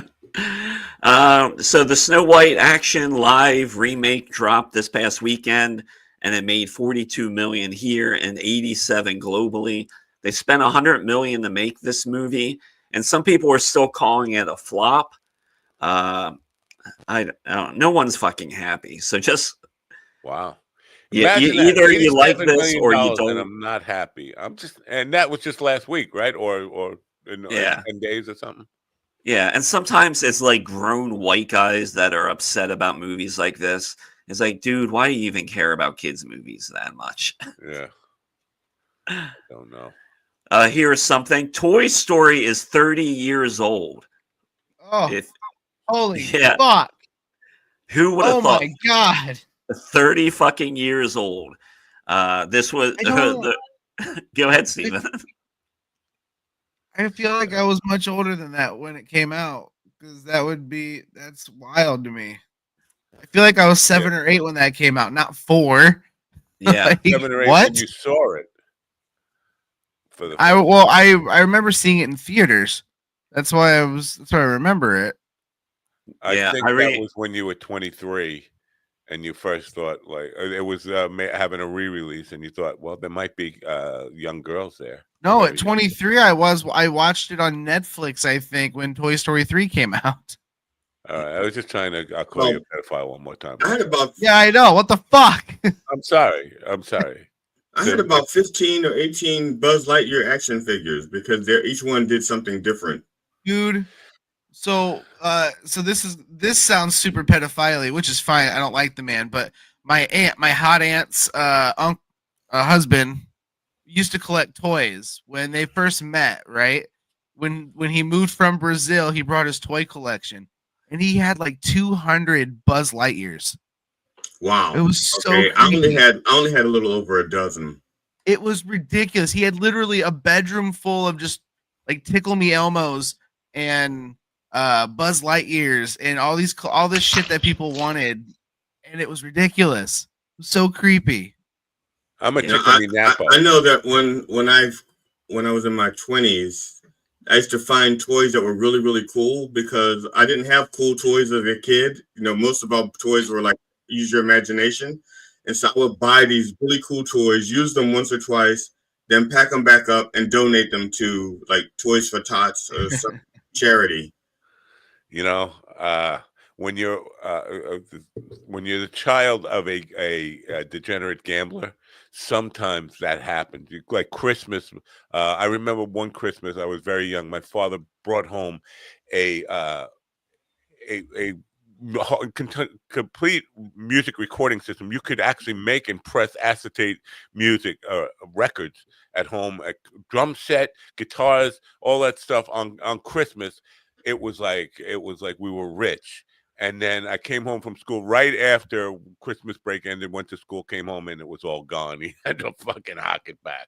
So that was my growing up experience. You know what that was? We were either rich or poor, depending on how Dad did it to track. That's very similar to my upbringing, except for it was like whenever my dad decided to sneak the money past my mom's drug habit, he would like buy me like a game system for my birthday or for Christmas, and then generally within like the first month or two, I would come home and it would be gone. Oh, we had to pawn it because we needed food or electric bill. Yeah, so I feel that. Yeah. I had a younger brother, and I came home. My parents had pawned him because we needed food. So this movie is 30. This is one of the first movies I showed my oldest son. So a fun fact about this Toy Story, it started out, it was being made in a garage. A couple guys had this idea for this story to do it, and the film started out in a garage. Who's the dude in the picture? Is that the director? Or who is that? That's the actual Woody. That's the guy that Woody was based on. Yeah, he's the creator of it. Yeah, this was one of the first movies I showed my daughter too. This was because this is my favorite as a kid, right? Like the idea that my toys could come alive and have adventures, that was the coolest shit ever. Yeah, there are a lot of 20-somethings and 30-something that grew up with this franchise, so this movie is still huge. As I like to call them, losers. I'm sorry. All right, you fucking. So enjoy the suffering. No, I refuse. Okay, are those like urinals, or because some of them look like? But it's like a midget. I don't know. I'm sorry. Midget this looks like one of those bang houses in Amsterdam where you where the lady lays in and her bottom half hangs out, where dudes come in and do their business. That's what it looks like. To me, it looks like one of those carnivals. You know, when you're taking a gun and you're squirting it into the clown's mouth and trying to make the balloon pop. It's you and I are talking about a very similar thing. Guys standing in line and they're all trying to fill the targets, hit the target, and make the balloon pop. Yeah, you and I are talking about very similar things. Wow. Oh, what was the problem for the bear in the beginning, Ron? The bear with the liquid teardrops of looks like crying gummy bears. Yeah, it was. I think the prompt was something like a gummy bear in pain or something like that. God, what? Jesus Christ! As an addendum to our show business, this Bert, the fat guy, take his shirt off. Is a joke, Kreischer. He's got a new special out, right? And it's getting some mixed reviews. But it's supposedly people are talking about how his great weight loss. He still looks like a fat bastard to me. I mean, his before and after just looked like a before and like last night or something. Yeah, Kreischer's new stand-up is not bad. His new hour is not bad. Really? It is. There Yeah. you go, another rave review from Ron. It's not bad. I'm gonna have to. I'll give it a sample because I've never Like really this heard one him is say anything. slightly this special is slightly toned down, but he just really excels at being a storyteller. He's really good at just like peppering it, and that's his jam. I've never found him funny. And I know it's a subjective thing, but I've heard his stories. I mean, yeah, man. So what? So what? You were, and most of his stories are made up anyway. So it's all imagination, like the Moscow thing, the fucking machine thing.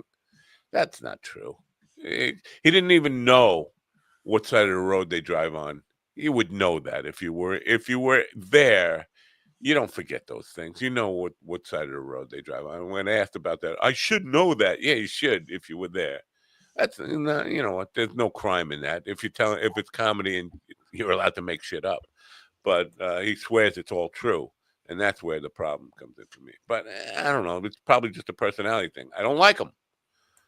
I've always been pretty indifferent to him. I kind of feel like because he is a good storyteller for sure. But it's just like once you hear him once, you're just like, okay, you know, not something. Yeah, but the thing is, they're talking about his extreme weight loss. Like, do you see it? Because he looks exactly the same to me. No, I mean yeah. To me, he looks the same. Like, his specials, all right. I've seen much worse specials from other comedians. It'd be like me coming out and talking about my Rogaine experience and regrowing my hair.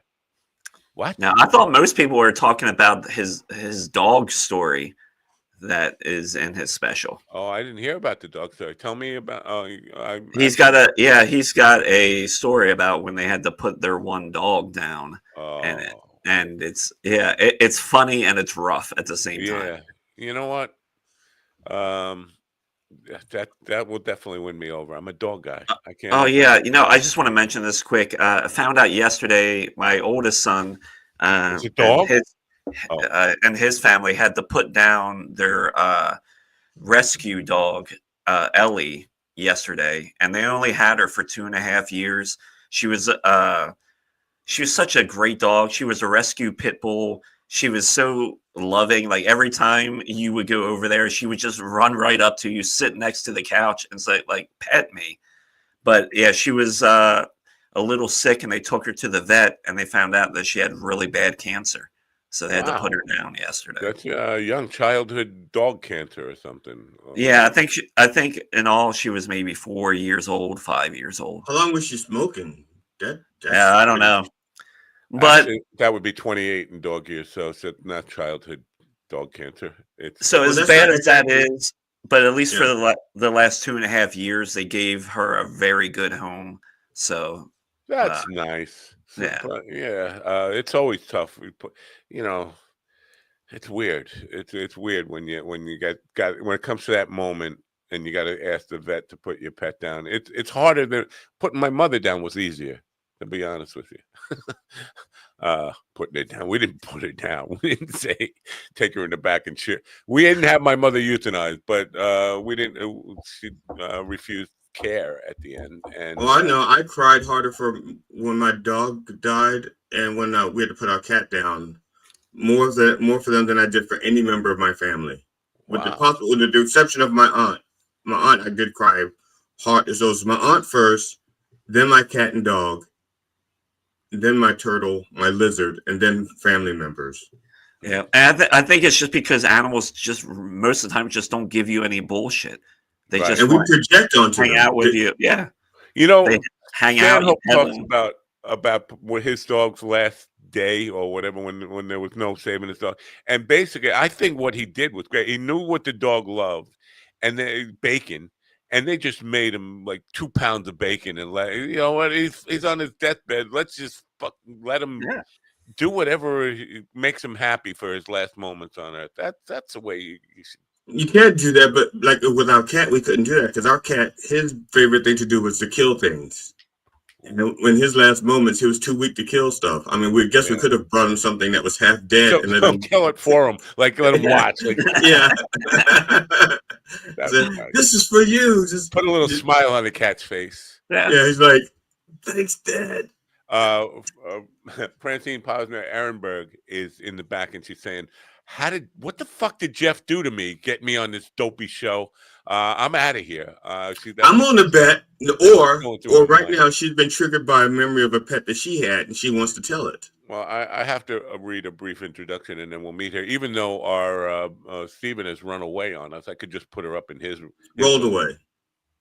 Well, he wheeled away. He didn't run away. He wheeled away. He didn't run away. I'm sorry, Stephen. We apologize for the handicap jokes here. We got a 3 handicap. Well, our jokes are our handicap. Right. Let me change the. I was going to say I could put her up in his corner, but I'll change the layout here, and while I introduce her in, Francine Posner Ehrenberg has been an attorney for over 30 years. We're probably going to need one after today. She served in the United States Army Judge Advocate General's Corps, attaining the rank of major. She's Major Francine Posner Ehrenberg. She was also company commander in an Army Civil Affairs battalion. She's the author of a new book called The American Candidate, and it's a political thriller novel. I didn't think the Army was allowed to have affairs, civil or otherwise. Oh, well, she's here now. Say hello. Good morning. Hi. General, Good Major. morning. I almost called you General, which I'm. I wish. Yeah, I'm okay with that. Okay. Major. See, she accepts General, not like that guy in the chat room who didn't want to be. Yeah, the guy who says, "Don't call me General." Let me just don't start call me private. Call me General. All right. Well, thank you for being here. What part of the country are you in? I'm in New Jersey. So all right. East Coast. Yeah, I should have known that. I think I did know that. So yeah, it's actually 10:15, not 7:15, or because we get some people on the, and I like to kid them that they're getting up at the break of dawn to be on this program. Like, but thank you for being here anyway. Oh, it's my pleasure. I just want to say that in your introductory letter to me, you mentioned our common friend Jeff, and you said his last name. And I was like, who the fuck is that? I don't know this person. And then I realized after lots of research that you were talking about my friend Jeff Scott, who was a actor, but I never knew his real last name until I put 2 and 2 together. Well, he's probably watching right now. So hi. Hi, Jeff. I think he's probably upset that I never knew his last name. But I want to add the book. I didn't add the book. What's wrong with me? So I can show it now. Where do we start? I'm assuming, and I'm probably just too much of an assumer. I'm an assumer that because of your service, that you're probably very conservative. Am I wrong? Yeah, no, I don't think you're wrong. I don't know about the very. I think I may be more kind of a centrist, but maybe leaning more towards conservatism. Does that color the way you write a political novel? Not at all. I don't think How? so. How did it not color the novel, you think? Yeah. Because in novel, I'm trying to take these characters who have completely different perspectives, maybe even different perspectives from my own perspective. And I sort of put myself in their position and how somebody who maybe thinks differently than I do would approach the issues that happen during the course of the book. So it's not from my own mind per se. It's me in the mind of these different characters. See, now that run counter. See, that's. I don't mean to be insulting here, but that round counter to any conservatism that I know. And listen, I hate to, because I don't think conservatives exist anymore. I think Donald Trump is. He's corrupted what we call conservatism. I don't think he's a conservative, but when I think of conservatism, I don't think of being able to put yourself in somebody's shoes, because that would make you empathetic, and that would automatically turn you into a liberal. I don't know about that. I have to like go through all the machinations of what you just said. Yeah, me too. Me Try to too. I'll figure have that to play out. it back and go through it later. But just to kind of step out of yourself and put yourself in the mindset of somebody else, or somebody who might not agree with you. That's a difficult process. We don't see a lot of people doing that at all. I think we all could use that a little bit, you know what I mean? And not just always assume that our way is the right way. It's always good to try to put yourself in other people's perspectives and hear what people have to say and just be a good listener and really take everything into account. How does You know, that I'm trying to believe that half the married couples, well, I'm gonna say a third married couples do that, because half married couples wind up in divorce. So the ones that stay together, the ones that don't stay together for money, I think stay together because they can put they understand where the other one's coming from. Yeah, well, see, I agree. I don't. I think that would lead to divorce, because if they put you in if my ex-wife put me in her shoes, first of all, But they're too I small. couldn't walk in them. Yeah. But Oh, that's also, so she would funny. know how much I hate her, and then we'd. That's why I said 1/3. That's why I said I don't- 1/3. that was just a joke. I actually love my That's ex-wife. She was, hilarious. I mean, and I don't think you necessarily even have to agree with the other person, but it's Right. about being sort of respectful that, you know, of what their experience is, what their opinion is. And even if you disagree, it's just always so nice to be able to have like respectful conversations and, see, um, how does I this? actually, yeah, This I before actually found. he interrupted me last time. I want. I wanted to ask you, how the hell does that attitude of being respectful to other people and listening to other people, how the hell does that come into a command position within the army? You know, because you can't take a private, and you can't consider his opinions, right? A private, oh, or definitely you can. You should, you can. because you should consider the opinions of it. First, you never know where you're going to get good intel from, you know, and somebody who's actively working in a position, even when they are, say, a private in the military, they may be working on a project or with people or doing something that, you know, you as a major or a commander are actively doing something else, and you really want to hear from their perspective. You want to know what makes them tick so that you can motivate them. You want to know what their expertise is, so you can figure that out and know where to place them. And I think it's always important to. I don't Nothing disagree bad with you. comes from listening to other people. Yeah, I don't disagree with you, and that's a refreshing thing to hear. And I'm learning something about our armed forces right now, because I always thought that the culture of the Army and Marine Corps in particular are very much, you know, command is all about dominance and basically. You know, you listen to orders and you don't question orders, and if you're given a directive, you don't question it. Your input is not welcome here. I asked you to do something, do it. Well, So you always have to obey legal orders for sure. I mean, you shouldn't obey uh, illegal orders, but you do have to obey legal orders. But as the commander, I want the input. I want to understand my people and understand the mission and give a vision. And the more I don't think it is the old army that was, you know, very domineering and very authoritative. That still exists, and it's I served. important. Yeah, that's it. I Yeah. served with the Union Army back in 1863. So that's where my. You haven't aged at all. I do have a question about what you just said, though, because Yeah. a private would not necessarily know the difference between an illegal or legal order, right? Because that's more of a constitutional thing. Did you order the code red? So how would That's they? my favorite movie, by the way. Where would they They do learn get to? trained.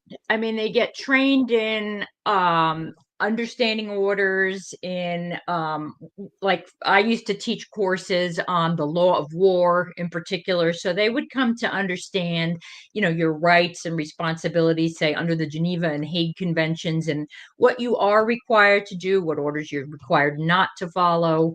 So they do get that training, and they can always reach out and ask questions, and I think that's appreciated a great deal in the military. Right. And I think that leadership is different these days. So how is it that there's soldiers? I'm saying I'm using that in a with a big umbrella. Yeah. Like being sent to, let's say, the border, and they're not supposed to engage against civilians. They're not supposed to be turned against civilians, at least, but yet they're there, and some of them are willfully doing so. So, well, they'll be held accountable, certainly, for any actions that are in violation of the law of war. I mean, if they're there, but it's likely that the person who sent them to do that doesn't care about that. And so, for example, if the president says, "I'm sending you guys to the border," chances are everybody's in agreement with him. So nobody in his administration is going to hold them accountable. Well, they're accountable under all of the laws of war, and they will be held accountable because the military's watching, the public's watching, and there are people, you have investigations, you have all the machinery that's available to you to make sure that they're following orders appropriately, that the orders that are given are legal orders. There's consequences for even giving illegal orders. And I think the important thing is that how commands have changed since the old days, where it's not just this sort of mean sort of barking of orders and demanding. I think leadership these days, and the people they're even putting in place to be in leadership positions, are people who have studied leadership, who understand what it means to be a leader. They're people with the loyalty, the integrity, the respect, have those characteristics of selfless service, honor, integrity, courage, all the things you want in a leader. And those are the people that are now training those that are under them to do the right thing and to be good people and serve. But it's the people in charge of the training. Okay, not going to be actually very specific, because, like, for example, Pete Hegseth is not like a great example of law-abiding citizen. Yet he's in charge. I don't see why you would say that, but I don't know. I didn't know we were going to get into a political discussion. Yeah, no. But how do you write a political novel? And I just said he's going to be a pit bull on it. You should probably be on GD's show so he can. I would love to. And it's called My Mother Was Court-Martialed. And I might have been her defense attorney. I've tried a lot of court-martial cases. Let's go to the book, because you've led a very interesting life, a full life, but it's not one that, if I look at it from the very far outside perspective of going to law school, becoming an attorney, joining the military, going up the ranks in the military, nothing in there spells novelist to me. I could so when did you see yourself as a novelist in your youth? Never. Nope. Not at all. Not at all. I was always so busy with work. Writing a novel just never even occurred to me. It wasn't until after I retired where I lost, I guess, in some ways, after retiring, this sense of really doing meaningful work my whole life, and that's a tough thing in retirement. You lose a part of yourself, and it's like, well, what can I do now with everything, all the experience and the wisdom I've amassed over my life? So after retirement, sort of in my boredom a little bit, I thought writing would be a way that I can still sort of share everything I've learned in my life with, the world, the public. Right. And just do something interesting again and meaningful. And so I think that's how I started. Inclination to do a nonfiction book or any of that kind of stuff. Because this Not is where really. I don't. It's a possibility. I'm not ruling it out, but I like the ideas of, and I've done this even in this book, while it's a fiction, there are elements within the book that I've taken from reality. So from a case maybe I handled when I was a deputy attorney general in the financial and computer crimes unit, I became an expert in money laundering and financial crimes, and that's in the book. So if you there's see my a name, little bit of redact it. Just redact it if that ever comes up. I don't know. I characterize this as a thriller. That's wrong. It's a suspense crime now. It's, you and a thriller. describe. Yeah, no, I agree. It's a thriller. Hopefully. Okay. Now, we don't want to give away too much, and we always say you got to buy the book. You got to buy the book. Yeah. The link, if you want to buy the book, the Amazon where you can buy the book. But it's hard to tell, and vague is good, I guess. In this, just want to, a change is coming, and it just might take a murder to get there. American Candidate takes you deep into a world riddled with dilemma and betrayal, mixing politics with suspense. Now, my mind could just write my own stories with that, and just think this is about an assassination of a president or a political candidate or something like that. It leaves the door wide open. And I'm not asking you to kind of reveal all this stuff, but did you write that? Because that's a very intriguing synopsis, and it's the kind of thing that will make people write the book. Did you write that, or did a marketing person write that? No, I wrote that. I wrote everything. I mean, I wrote the book. I did my own editing alone. I designed the cover of the book myself. I had no help. It was all me. So unfortunately, there's probably a few typos in the book. Wow. I probably should have gotten an editor. Yeah. But no, it was all my idea. I really wanted to write a book, a fiction about choices in the world, about changes, about implications and consequences, and really the things that just are exciting to people to read and make you think. And that was very important to me. All right. Now, see, when I read the synopsis of the book, at least in the beginning, we talked about. I saw the part about a reality TV show. They're trying to push a reality TV show. Yeah. And I thought immediately that the show was the people on the show. It's like being voted off of an island, but the last person standing actually gets to be the candidate for independent party. There's like, okay. Yeah.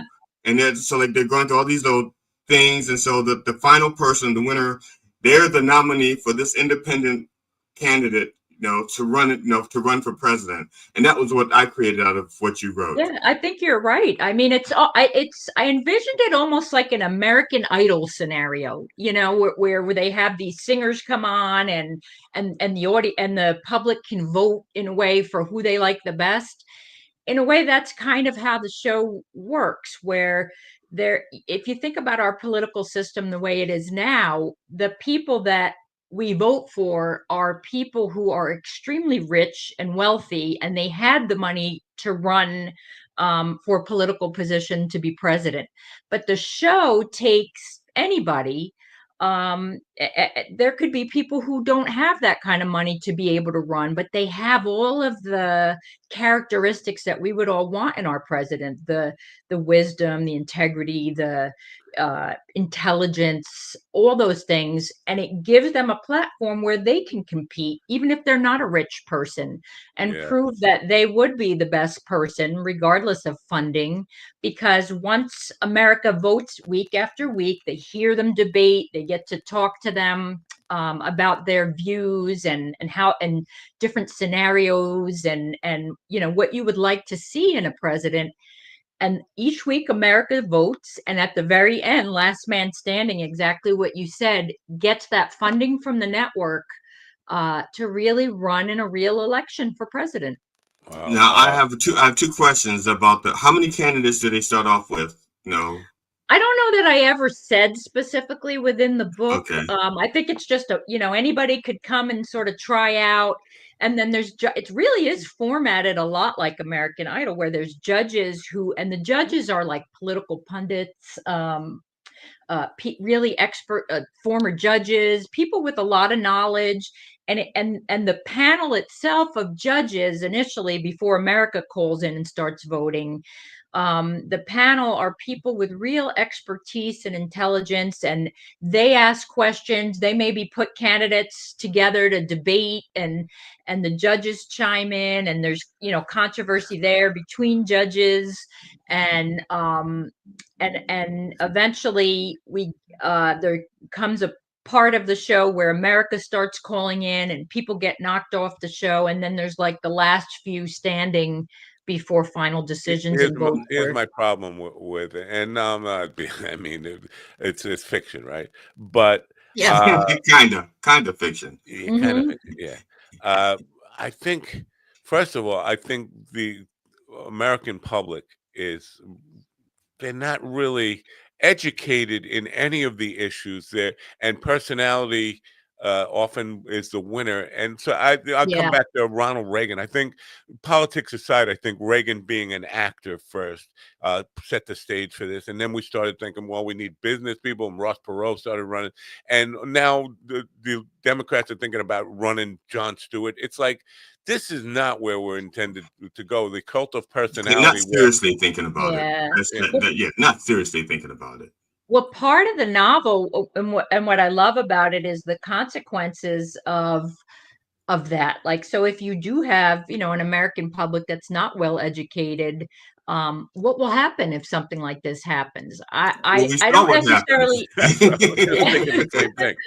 What's already, the American public, if you think that they're not educated, they're still voting anyway. I mean, we still have elections even without my system of elections. But they're voting on, like with Reagan, they were voting on, I need grandpa, I like his personality, I like the way he delivers lines. I hope people don't just do that. What it's going to actually do and how it's going to affect our lives. They're voting on his charisma, or whether I want to like him. Well, I mean, at least this gives them the opportunity, though, to try to get more knowledgeable and more engaged, and really delve into the person and what they know, and their wisdom and their knowledge. I mean, all you can lead a horse to water. All you can do is at least throw it out there, give them the opportunity, and hope that they'll gain something from it before they place their vote, and not just go on. I mean, the way it is now, you end up with only two candidates. But I was going to, how they got there, and well, you end up with only two in the major parties, but they do start out with like if you think back to 2016 and 2020. In 2016, the Republicans, I forget, over 20 on the very first debate stage, and then in 2020, the Democrats, I think, had 23 in the original first debate in the primaries. So it does become like a cattle call. Anybody could get in on that first thing if they have money. I still think you need to be a wealthy person, or you have to have a lot of access to people who can back you financially to, even from the beginning, get involved and really have serious maybe not in local little elections for mayor or for whatever, but I do think on the presidential level, you're not even in the running or will ever be seen or heard unless you're somebody with some serious money. And starting at the senatorial level, because I think you can still run for Congress and be a relative nobody. But if you're running for Senate and higher, I got 2 votes last time. You got 2 votes? 2 votes. I got 11,000 votes when I ran for office. One was my sister-in-law, and the other was Jackie Martling. Wow, you actually know who the votes were? Yeah, well, because they told me they voted for me. Oh, but they can say anything. Yeah, that's right. You probably had 2 people. They told you they voted for you. I know I got 2 votes, and I know 2 people who told me they voted for me. So I'm assuming I would have voted for you. I didn't know you then, but you would have had my. I don't think I would have, and I know him, but that's just me. Because he knows he would be in jail right now. Okay. Whoa! Don't make. Okay. For joke thief, I'm talking joke theft. See, now you're not getting his vote. Now he will not vote for you. Well, he's not my. He's in Indiana. They're not allowed to vote. He's in Indiana. Oh, all right. I'm in Long Island. If you run for president.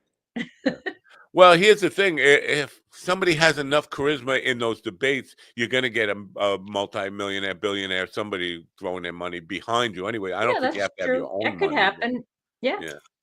I mean, in my story, it's the TV network ultimately that gives them the funding to compete with the people who are going to run through the That should be traditional, illegal. you know. I mean, there is conflict of interest there, and I always think of the media as being the fourth estate, and like that. It's bad enough that all the cable networks have their extreme bias anyway, and are working for the party, but for them to actually sponsor the candidate in some way, that would be really even more. Well, if it's not the network, that's why you'll love the book. You see the consequences. You see these morally complex drama. I will love the book. I'm going to get the book. I promise. Yes, read it. And we want to ethical dilemmas, everything you could think of that could happen does happen. Am I your target demographic? Old boomers who just get politics all day? The public in general is my target audience because we're all implicated by politics. I mean, or that's not the right word, but we're all face the consequences of what happens ultimately. So really, it should be something that everyone thinks about because it's a cautionary tale. Is this book of your book and book sales? I hope you're right, but it seems to me that people are more interested in just their team colors and don't really care about any of the minutia or any. They don't want to dig into the issues. They don't want to really find out. See no evil, hear no evil. And this goes to no matter what party you're part of. It's just like I'm wearing green, you're wearing blue. I'm thinking Jets and Giants here rather than Democrats and Republicans. I'm wearing green. I'm wearing blue. You're wearing green. But I'm rooting for the Giants. And if you're you're evil. If you're wearing green, you're evil. That's all they know. Well, you know what? If they choose to stick their head in the sand and not get involved, then they get what they get down the road. Then who they elect is what they're stuck with. And unexpected consequences could happen. And I think that's a lot of the point of the book too, is be careful what you wish for. What you don't expect could happen. And you have to be prepared for what happens by your own actions, how you choose to vote, what you do, what decisions you make. You live with those consequences, and that's an important part of the book. Yeah. And taking responsibility for your own actions and being accountable for your own actions. I think that we all could learn those lessons. Society and culture, responsibility. We live. I think we're born trying to figure out how to escape accountability and responsibility. How to brush it off. How to put it on somebody else. And we're still learning that even at all of our old ages. I mean, every day there's still something new to learn. And well, it's not my fault. You're getting the blame anyway. Put the blame on. How long has the book been out? So I started writing it January a year ago, and it took me 4 months to write the book. And so it's been out since April, basically April of last year. So it's a little, it's been almost a year now. Have you done a lot of these kind of interviews about it? I've done, I think, three other interviews, but this has been very different. This is fun. I mean, not that they weren't fun; those were fun too. But this is somebody hit a B. Somebody hit a B. B, put the marker on it so we can take a real way. You just said this was fun, and we'll just put that on a loop and just play it because we have a tendency to scare guests away, especially when they're in the green room as you were back there, and they hear us talking, and they're like, "What the hell am I? This is not." Oh my God, you have me laughing. You guys are very engaging and entertaining, and I love it. I'm enjoying this. All right, this just goes right into the track record of, because if you think about it, how many more men we've scared away than women? The women that show up tend to have fun. They love it. They say it's always a fun time. And then the guys that run off are like, "Oh, you guys were scary, or you said something mean." I don't think we're scary because we said something mean. I think we're scary because we make them introspective, and they're like, I can't be introspective. I got to run away. I don't think that's it. I think that's it. I don't think you're introspective enough to realize it. Yeah, I think it's good that you challenge people's perspective and opinions. I think that's good.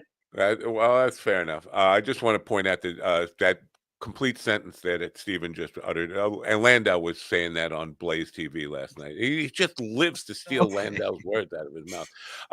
Now coming back to you, and because earlier you seemed surprised that we could get dragged into a real politics discussion, but you put out a book called American Candidate, and you're doing interviews about it. How could you really be surprised that some people are going to want to draw parallels to, you were just feigning surprise, right? You weren't really surprised that we were. No, I mean, I wasn't surprised, but I had hoped that we would also talk about like the other aspects of the book, because it's not about politics only. It's really just like a human interest story that talks about it has so many different aspects, even though it's called America's Candidate, and there's a political aspect obviously to the book. It's also about so many different other things, high stakes and drama and betrayal and crime. And so it's about so much. I just wanted to ensure that we kind of focused on all of that, because it's just, there's something for everyone in the book, even people who have no interest in politics. If they love a good, like, thrilling suspense ride of just moral dilemmas and things like that, I think people will really enjoy it, even if politics isn't their thing. What is, and I probably should know this, I'm naive and stupid and all that stuff. You can just call me names. The Army Judge Advocate General's Corps. What is what is that? The JAG Corps. Did you ever see the movie A Few Good Men? Yes. Yeah. So the JAG Corps is attorneys for the Army. So the Army really technically is the biggest law firm in the world or on Earth. Judge advocate sounds more like it doesn't even sound like I'm advocating for a judge. Yeah. Is that a prosecutor or is it, no, you in the military, judge advocates do everything. So they can do, like, when I was in active duty for a long time, I did criminal defense. So I would defend the soldiers and officers that were charged with crimes while they were in the military. But you could be a prosecutor in the Army. You could do things completely unrelated to criminal law. They have contracts lawyers, they have administrative attorney. So there's all kinds of different legal positions that are within the military.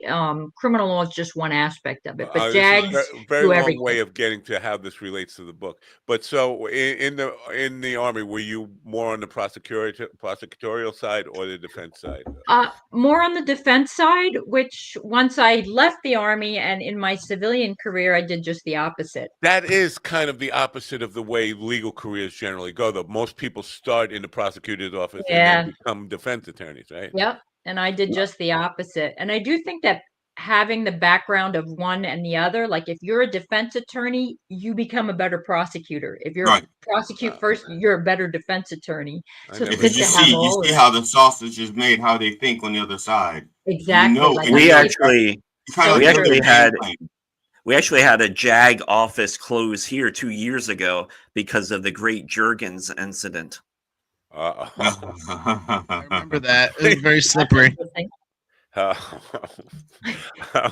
apologize for the children. They sometimes speak out on it in just abrupt ways like that. Sorry, Dad. It's fine. Don't you have a Landau bit you need to go steal? Son of a bitch.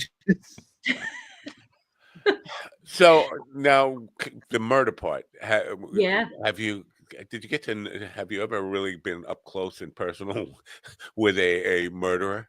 I have not. Oh yes, absolutely. I have not murdered anyone. I can tell you, I haven't murdered anyone. But I have been. I've investigated murders. I have handled murder trials, attempted murder. So I've been around everyone. I feel like ready. So you know my family, then. It's all I was saying to. No, you're still here though. They did not murder you. This is a crime novel, and it doesn't say that a murder happened. I think it said a murder might be something that might lead to whatever. You'll have to read it. You have to get the book, but is your writing kind of based on your knowledge of how murderers' minds work, or it maybe? I mean, I have dealt with all kinds of people, and I've always been fascinated with the criminal mind, why they think the way they do, what makes somebody do something, good or bad. What were somebody's motivations? So some of it is knowing and actually meeting and interacting with people who have committed crimes, and some is just fascination and interest and just thinking about it. It's just an interesting thing, especially from a military perspective. Now, Yeah. not everybody who's in the military gets to shoot people, but it is kind of expected that if you have to, you will. But I always maintain when people talk about killing people, it's not easy to take especially if it's not in a military conflict and it's not a matter of defending your own life. To kill somebody in cold blood is a Yeah. really difficult thing. It's not easy. No, not at And all. Well, yeah.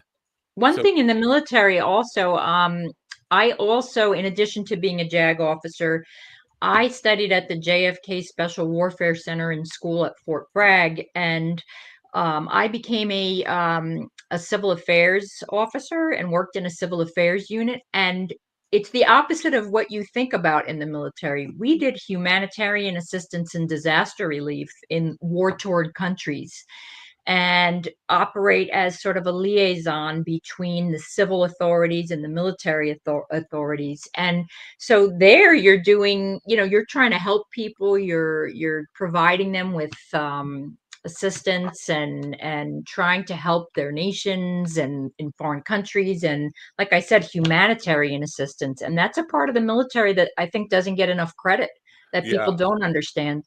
to be Well, fair, because of well, go ahead. let me just make this point, and then I'll let you ask that question. I've interviewed lots of vets, Yeah. almost all of them male, but they talk about, and some of them who have served in these humanitarian roles, and they talk about how they're bigger heroes in the countries that they go and provide food and shelter and electricity or whatever Yeah, they're that's doing to help what we did. running water, whatever, bigger heroes abroad than they are in the United States. We just think thank you for their service, where the people over there, when they say thank you for your service, they're saying Yeah, thank you for keeping me alive. You are my absolutely. real Yeah, hero.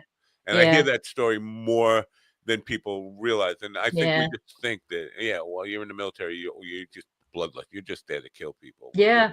You're there to save people. I'm sorry, GD. Now you can ask about your mom. No, I want to talk about no. Oh, it's not. Oh, you don't want to ask a question anymore. I hurt your feelings. I'm Oh, he's sorry. pouting. Damn it. A lot of that comes. Wow, I have no idea where that came from. Now the book have you gotten a lot of reviews on the book? I have. There's reviews on Amazon, there's reviews on Goodreads, there's people who don't write reviews, but they call me and they'll tell me, or they'll send me emails. I've gotten a lot of great feedback. It's wonderful. I find it really heartfelt, meaningful to me to get that kind of feedback. And everyone's saying, please do a sequel. So that could be in the works now. They want a Wow, sequel. so that's what I was going to ask you: is does it completely resolve, or did you leave it open ended on purpose? Because Little of writing both. a In some series is ways it's resolved, but there's room. The characters are so compelling. There's room. It's very how I did end it is explosive. I'll put it at that, and does absolutely leave room for some more, a whole second novel. Did you I struggle even with thought that about at a all? what's Like, that? did you struggle with that at all? Like where to end it? Because I've been talking to a lot of creatives about this idea lately. Is that, well, in songwriting and artwork and all that kind of stuff, I always feel like one more stroke and I ruined it, or I know. one more guitar part on this record and then I ruined it. And I struggle Yeah. with, when is it done? Did you struggle with that at all? In a way I didn't. I struggled more with like the middle of the book in some ways, because I kind of at some point during the course of my writing, I knew how I wanted it to end. And so that's how it was going to end. And I found like the middle part to be like how I didn't even know when I started this book that there was going to be a murder, or that I was going to involve certain criminal elements. And I struggled more with like, where am I going in between the beginning and the end? And that part was harder for me. Wow. Yeah. So now back to the reviews for a second.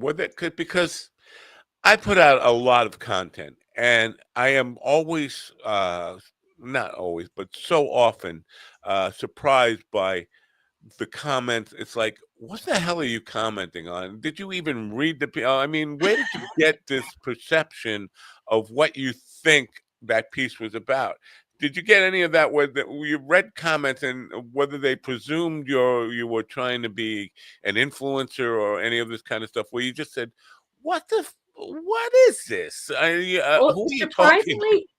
surprisingly only one. I felt like the other people who commented and who wrote reviews understood like the theme of the book, understood where I was going, understood like the dynamics, the characters, the elements I wanted them to. There was one review I got that focused only on like little spelling error within the book or something so stupid and minute that they totally missed the bigger, more important picture of the book. And that's frustrating because you're like, you didn't even comment at all about anything important. Like you told, well, that's why you never let your. That's why you never let your high school English teacher read your books. That's why. Oh God, I'd be in trouble.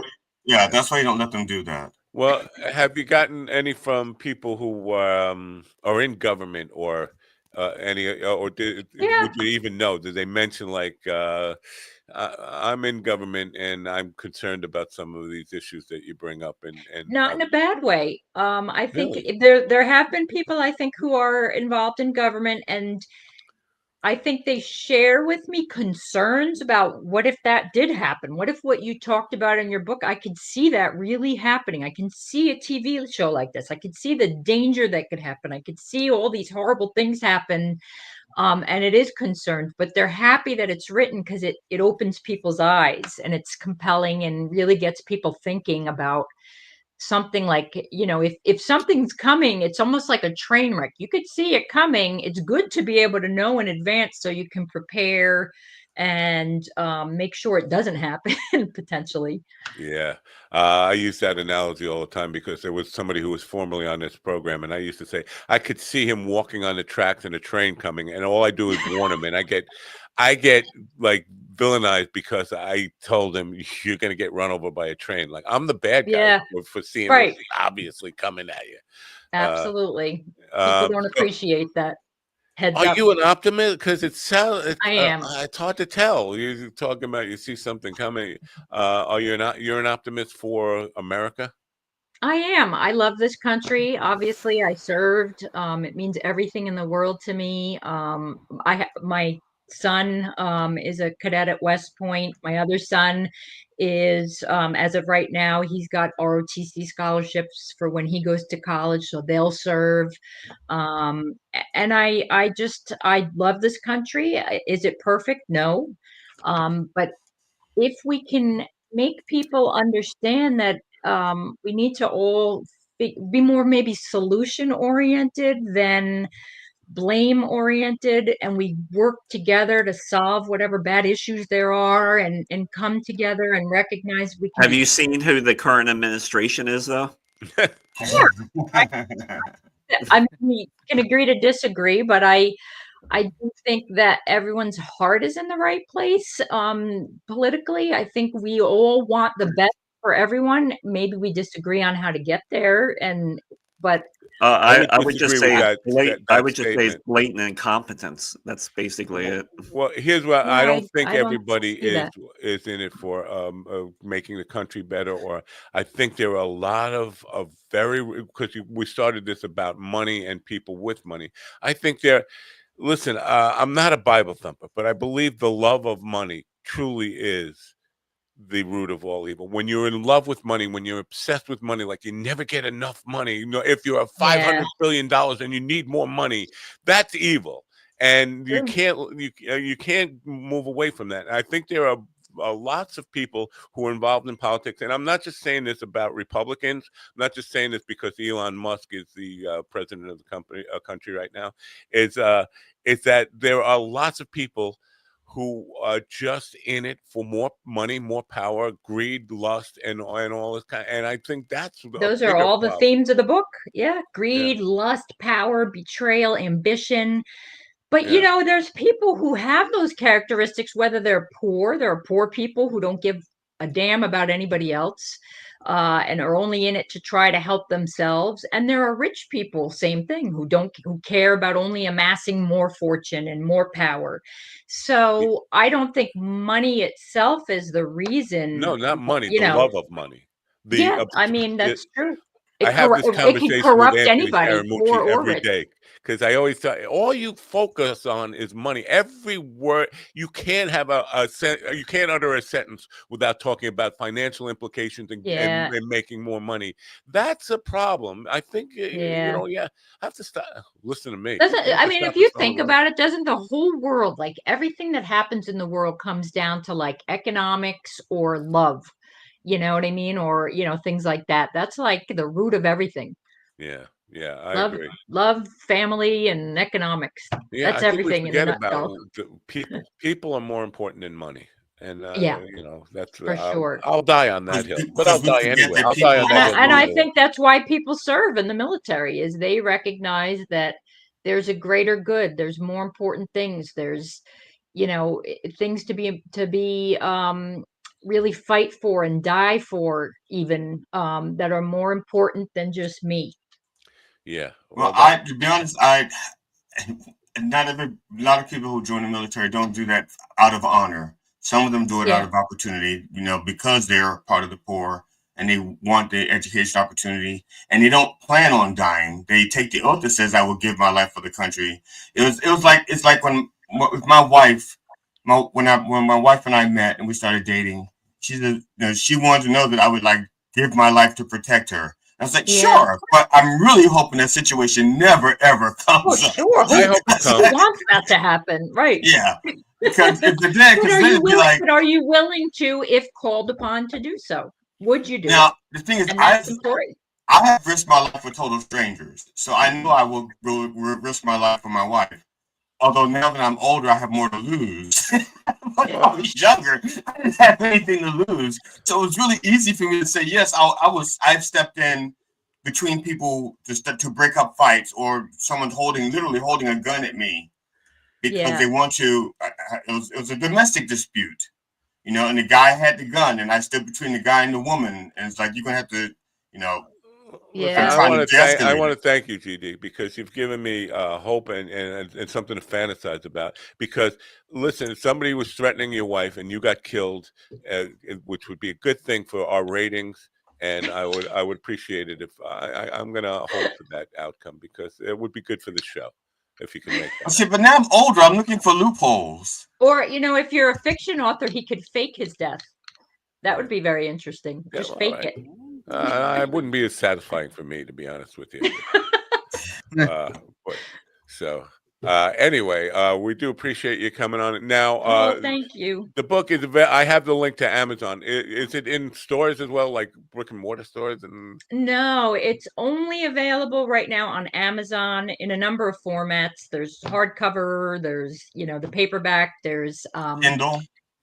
Yeah, it's on Kindle. It's, I wonder if that's a good way to go. It might be a good way to go. To make it audiobook? I don't know. Is it an audiobook, and who did the? No, I don't have an audiobook out yet. No, that's one I haven't done. What's that? No, you just lost Matt. Matt likes to read, but he's going to tell you got to have the audiobook because a lot of people don't read. I know. I wasn't going to say that. That's the part of book writing I hate. I don't like marketing, and I know that if you put it in an audiobook, you could be marketing it to other people who may not want to have it in any other format other than audiobook. But my wife is an avid reader, but now with the way things are, she does most of her reading in the car. You know, she pops the disc in. I think somebody is threatening your wife's life right now. You got to go check on that. I hope not. My wife does good work. She's protecting senior citizens. I hope she's fine. I hope nobody harms her. But if you got killed in the process of making sure that happened, that would suck. I'm just saying for ratings. I would do it for your show. You're all about the ratings, huh? I am all about the ratings. Yeah. GD, I'll come take care of her when you die. Yeah. But you got an offer on the table now. If and when the audiobook does, is it important that it, first of all, be a female voice, and should it be your voice, or would you hire a No, I don't think it matters, because there's three main characters in my book. There is a woman named Annie, and her fiance Amir, and then Annie's father Ben, and all three of them speak from their perspective in the book. So it really could be anybody that narrates the book. Now, I was reading some of the reviews, and a few of them have mentioned the fact that they like the idea that the book is told from several points of view. Yeah. So if it were an audio book, it would probably have to have the different voices. Yeah, that's interesting. You're the second author in a month that has had that three different narratives. Yeah. Is that a difficult thing in the writing process? You got to. It's almost like you're channeling a new person, right? Yeah, that's exactly it. You really have to take yourself out of the mindset that you had to write from one perspective, and then you put yourself like, okay, if I'm Amir, how do I think? What's different about him? And you really want to be concentrating on making sure they're not all the same person. Like, they really are unique and different characters. Well, now we all got to buy the book. I got to buy the book, because this is what I'm interested in. You don't have to expose this necessarily exactly the mechanisms here, but how do you let the audience know you're changing narrators? She has different ink colors. She has blue for Amir, she has red for Annie, and green for the father. If you would shoot him right now, that would be good for rating. Well, it's just each chapter starts with the name of who's gonna be talking, so you'll know that way. But they're very distinct voices, and it's interesting when you write and you go back and you can see yourself, parts of yourself in the different characters, but not all of myself in different characters. People assume that just in general, I would in real life be more like Annie because it's a woman.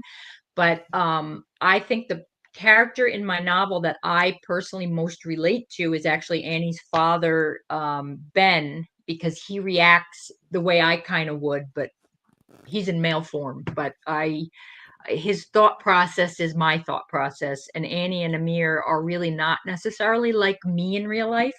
So it's fun. You get to take on a different persona and a different character when you're writing, and I enjoyed that.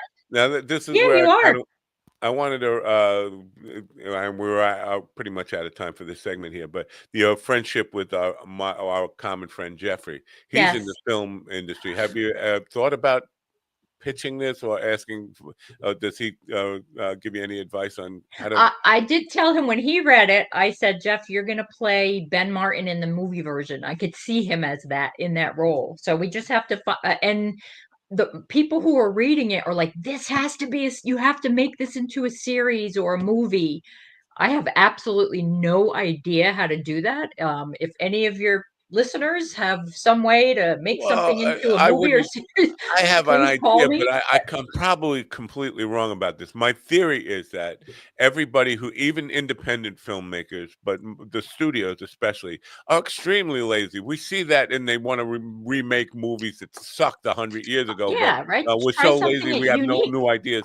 So what they want is you to deliver a screenplay, not a book, because why should we adapt it? You adapt it, bring it to us, and if it's good, we'll make it. If it's easy enough. I've not written a screenplay before. Maybe I could do that at some point, but I think it's will easily adaptable. This would be very easy to make into a screenplay or, something along those lines. And it's so unique and crazy that I honestly can see this being something like on Netflix that's finally something different and not the same old, because people are getting bored with the same stories over and over again. This is something completely out of the agree with you that people should be getting bored, but it doesn't seem like they are. They're spending like millions and millions of, well, not their own person, but these movies are making millions and millions of dollars, and they're remakes of bad movies or sequels to bad movies. Like, nobody's making something different. If people were to make things that were more keeping you on the edge of your seat and new and vibrant and different, people would want to see that, but they're not making it. So Right. they see whatever's available. Well, we appreciate you being here. I will Oh, thank continue you. to talk about your book as I'm going to get the book and I'm going to read it because it's the Oh, kind of thank you. I am the demographic, whether you want to admit it or not. Yes. I'm the person who this book is for. But you know what? We'll read it and we'll let the audience know what my honest review is, and hopefully it will do well for you. And thank you for Oh, coming thank you on. so much. I really All right. appreciate it. I loved meeting all of you, and thank you. Book again is called The American Candidate, and the link is in the description. Go get it. Thanks for being here. Bye. Thank you. Bye for now. Bye. I would salute you, but as my military family knows, I can't do a salute right, and it will look really awkward. Here we go. That's because it's the Nazi blood you have. Well, you know what? I want to come back to where we start because she started by talking about people putting themselves in the shoes of or the place of somebody you disagree with. I would like Ron to try that. Ron, be a liberal. I mean, be a conservative for me. Put yourself in the place of I want to see you practice what she talked about, being empathetic. And so put yourself in like Marco Rubio's shoes. Could you give me his perspective on things? Could you? Yeah, it's all Joe Biden's fault. Oh, well. You know Joe from Jersey. Oh, good. You know Joe from Jersey? She's a blonde-haired there's only one mom influencer on Twitter. She is a Joe Biden cult member. And I try to tell you know what? You are the same as the people who just worship Donald Trump and can't find any fault with him. I think Biden has a lot, whether you agree with policy decisions a lot, he has a lot to blame. I mean, the Merrick Garland stuff was his decision. He should have.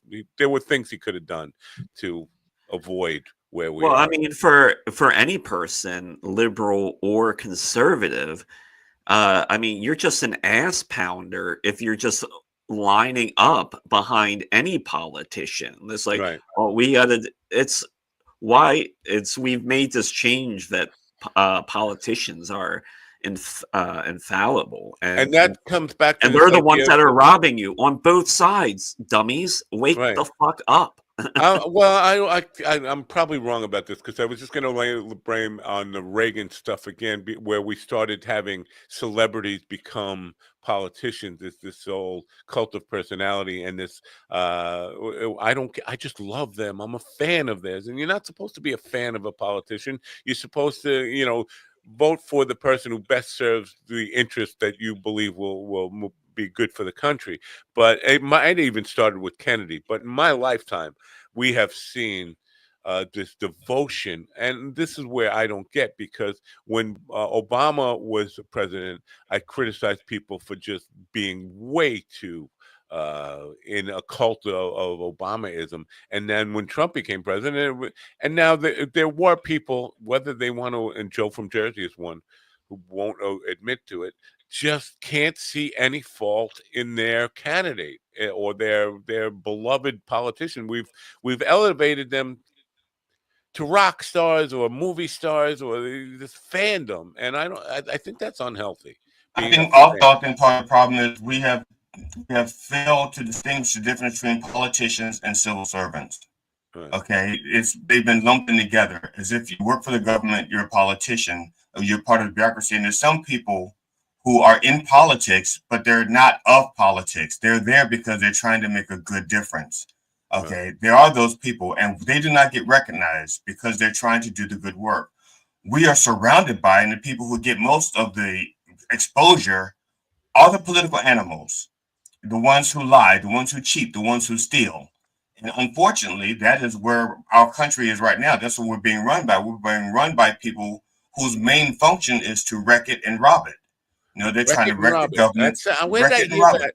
I heard that phrase, wreck it and rob it. I heard that phrase. Yeah, the Reverend had mentioned. I liked it so much that I actually borrowed it from him because I think it sums up on what's going on. Because we can't pay attention to all the minutia that's going on in the government right now. It's too much. But we can follow the through lines. And almost everything they're wrecking, they're trying to wreck it so they can rob it by privatizing it. And so it's not for the good of the country. It's for the good of a few people who control who will control those things. If we wreck the post office and privatize it, we're not going to benefit because the post office is not supposed to be profitable. The people in rural America, they get the post office because the post office does not make money delivering to them. Well, breaking news: people on the radio side just killed themselves, all of them. They should. They should, especially if they voted the way I didn't want them to vote. What? What happened? What? I don't know. I don't know. Landau's puppet had something to say there. What do you say? All right. Landau's puppet. That should be your new stage name, Landau's puppet. Ooh, you don't even know who Landau is, do you? No comment now. No. I wish I could find something like that for I don't know, just to shut people up. It definitely works on you, just to say Landau and you'll shut the fuck up. Anyway, yeah, the fandom, I think, is a bad thing, just becoming fans of people. And here's where it affects me, because when Barack Obama served 2 terms, I was considered by people who know me a hardcore right-wing. And then Trump became president, and all of a sudden I'm a far left, radical, left, progressive, liberal, whatever. It's like I haven't changed. My perspective has always been the same, is to hold people accountable and go on policy, not on personality. Now, but so I have changed in the minds of the people who perceive me as being far left, far right. Well, I've been a dead middle centrist this whole time, but the cult of personality changes your perception of who I am. When I first started doing comedy and I was on Facebook, people, when I said things that were, let's say, when I said things against, I shouldn't say against, when I made observations that were not kind to the left, the people on the right were like, yeah, go get him, go get him. Once Trump became president and I began to point out his shortfalls, I lost half my following. I mean, the funny so the it went down difference from 2 to 1. Yeah, from 2 to 1. when I was pointing out the flaws with the left didn't stop they didn't unfollow me. The left did not unfollow me. They just criticized me and they attacked me. When I criticized Trump, the right left. Okay, I mean, they just up and just said, "Oh, fuck you, we're up and gone." So seems like Ron is looking for something that's tasty. That's tasty. He's got that look on his face. I don't know, Ron. You were really quiet for because generally I would expect when we have somebody who has who would express, yeah, I have some conservative leanings, I would think that's the time when you become a really adversarial, outspoken person. It's not really worth it, because I mean, you've seen how uptight she got when I called the current administration incompetent. So it's like, well, you're just another soft back conservative to me. Yeah. Oh, wow. As a lot of kick your ass. She's a major in the army. She will kick your ass. Well, then, what are you? What are you? You're just a little comedian guy. Well, this is what I have and your to microphone on stage. Oh, I'm fighting wars up here. And she as I asked Scott Perry, I was like, hey, Scotty, you care so much for the troops. Will you be stopping by a military cemetery and wiping your feet on the graves of World War II veterans? And because they line up with Russian policies, so I just find it very funny that if people are going to call themselves conservatives, and a lot of these people have had family members that have fought in those wars, and for them to roll over. That's kind of the point I was making. I don't think we say call themselves conservatives. I don't think the people who are labeling themselves as conservatives at least understand the roots of American conservatism and where it came from. And this is probably an overplayed statement, but I'm an Eisenhower conservative. I think Ike was he was definitely a conservative. He was a Republican. He was a conservative, but he was also a very good leader, and when we talked about the military industrial complex being the real enemy of the people, it's talking about all this money that's made from endless wars.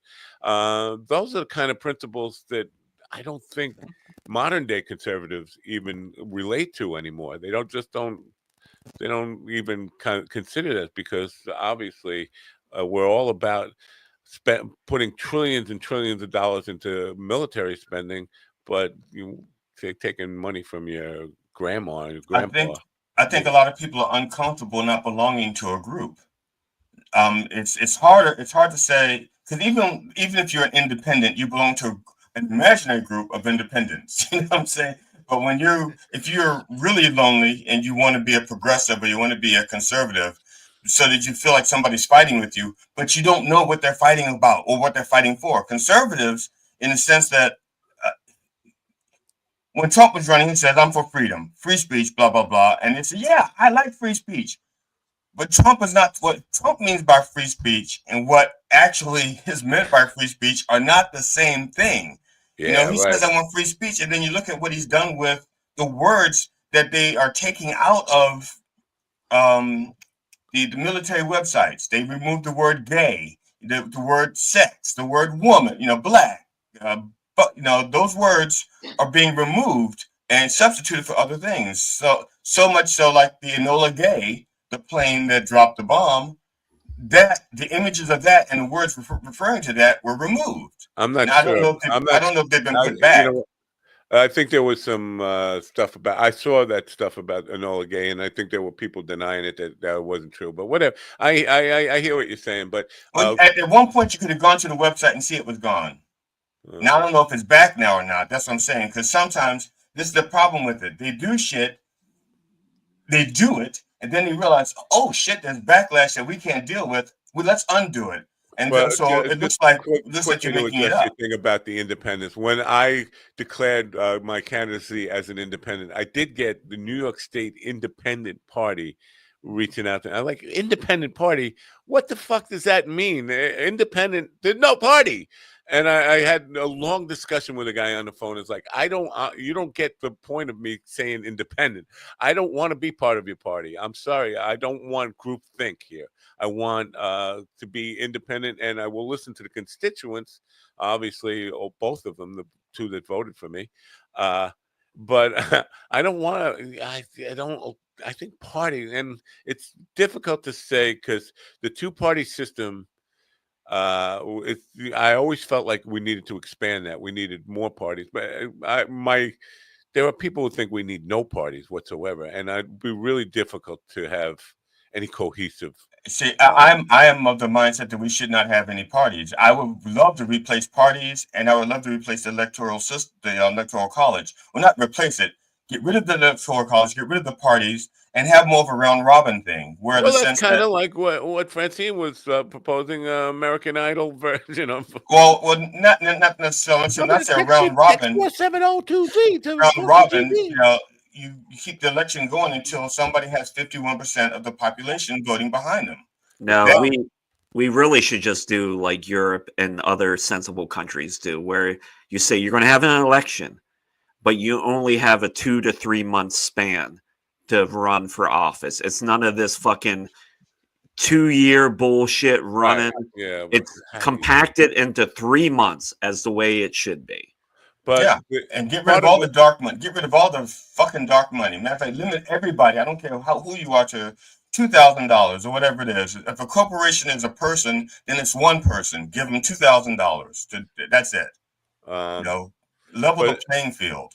Go back to the book for a second. The idea of this reality TV show. The problem is getting really.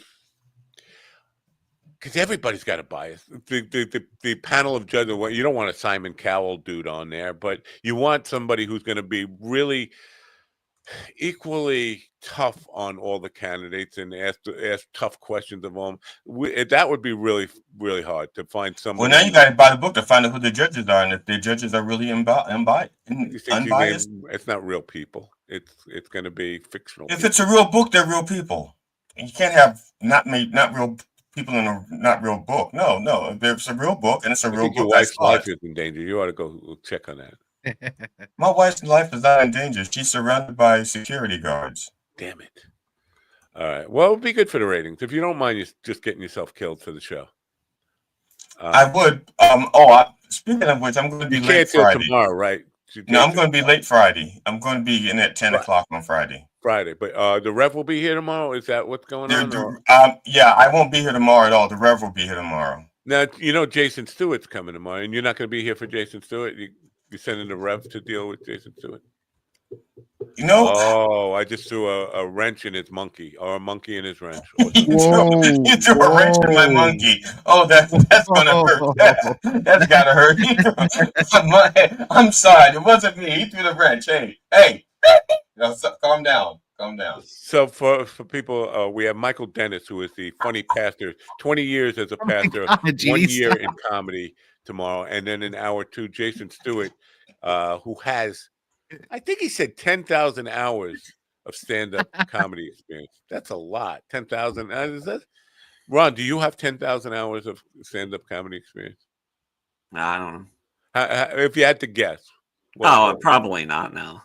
Well, think about it. You posted a lot of shows, and not on stage for an hour doing that. Well, now, but sometimes it's like a half an hour. Like when you were doing the Doghouse, there were nights where it was just you and me, and we're both doing like 30 minutes each. And we did that for a few months. I've done a lot, but I haven't done 10,000. There's no way. Yeah, it just seems like impossible. That's like Will Chamberlain saying he betted 10,000 women. I think that number, when you think about how much energy that would take, how much time is it? Well, really I mean, it can add up. I mean, if you factor in performances and open mic, then like writing and Well, you've been doing comedy. You know what? Maybe you've been doing comedy for like 10 years, like I have, right? That's 7. 7? A little over 7.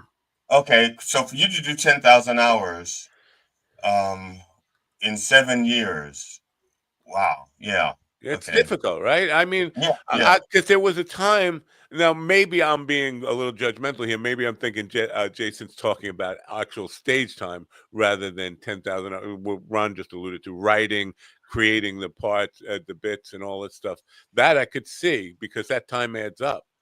But there was a time when I was trying to count the Rockin' 45's gigs, how many gigs we did in that period when we were working like crazy. We were doing sometimes. And you said Jason? You mean Jason Stewart? Yeah. He's been doing this for 50 years. So 50 years, but it wasn't all. It was. I don't know what he means by 10,000 hours. So he's 70, like 50 years. Where he started at 10. I mean, he doesn't look even 60. So, he started as a child actor. Oh.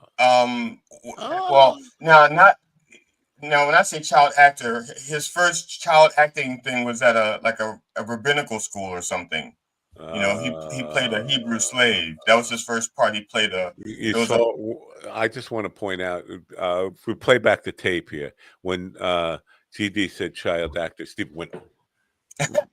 I think the hardest thing about doing comedy is not so much the practice as like for me, it's just sometimes fighting the procrastination to do something. I think that's the hardest thing, honestly.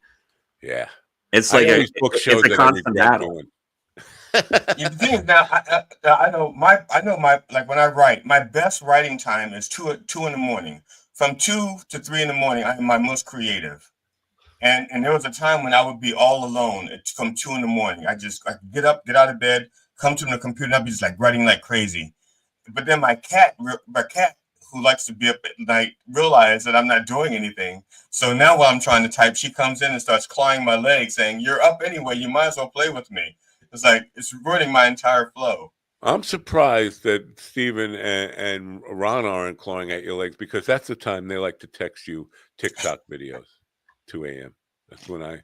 At that time of morning, I don't look at my phone. So tomorrow, unfortunately, Steven will be back in prison. So he won't be here for the big double Rev Pastor Jason Stewart show. Tomorrow should be. Well, actually, I'll be here for a little bit. I'll be here till about 10:30. Just in time, just enough time to diddle one little kid and move on, right? Or steal Stephen, did 5 you or 6 see? jokes from Landon. Did you see the map for GTA 6? I don't even know what that is. That dropped. Yeah, and there is a side by side comparing the GTA 5, and it's just a small little island to the left when you compare both of the maps. It's just a step to the left.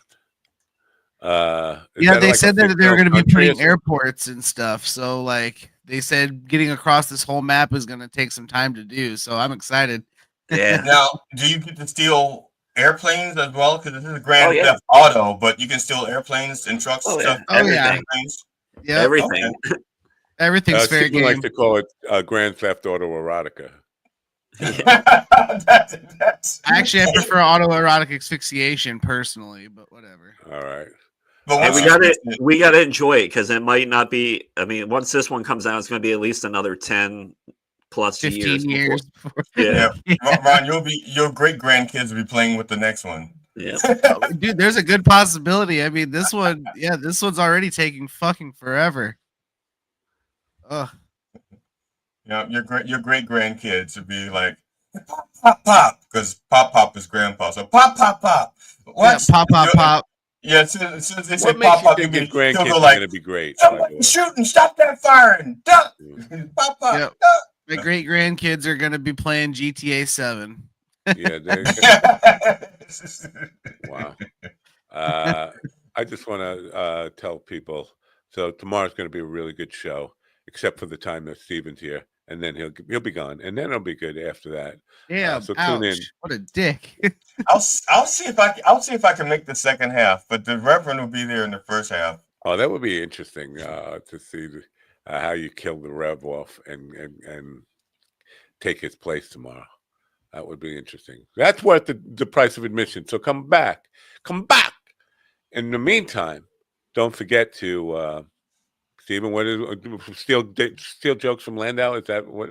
Don't forget to. What's the deal with turning on your radio? Oh.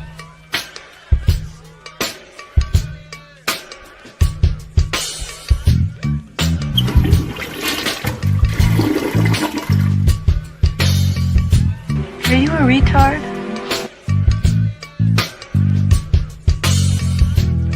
Finish inside me. The truth is, I'm right about all of it, and you know it.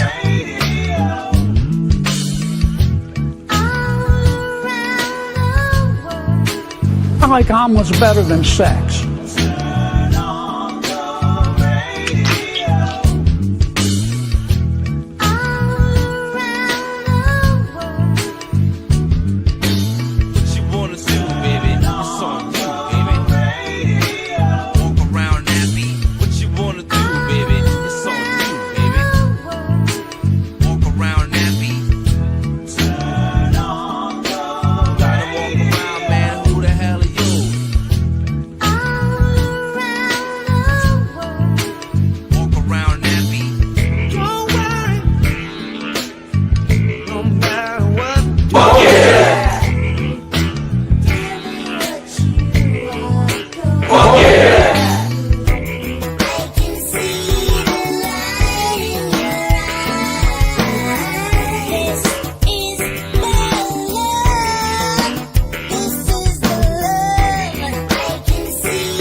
me, listen to me, listen to me now. Listen to me, listen to me, listen to me now.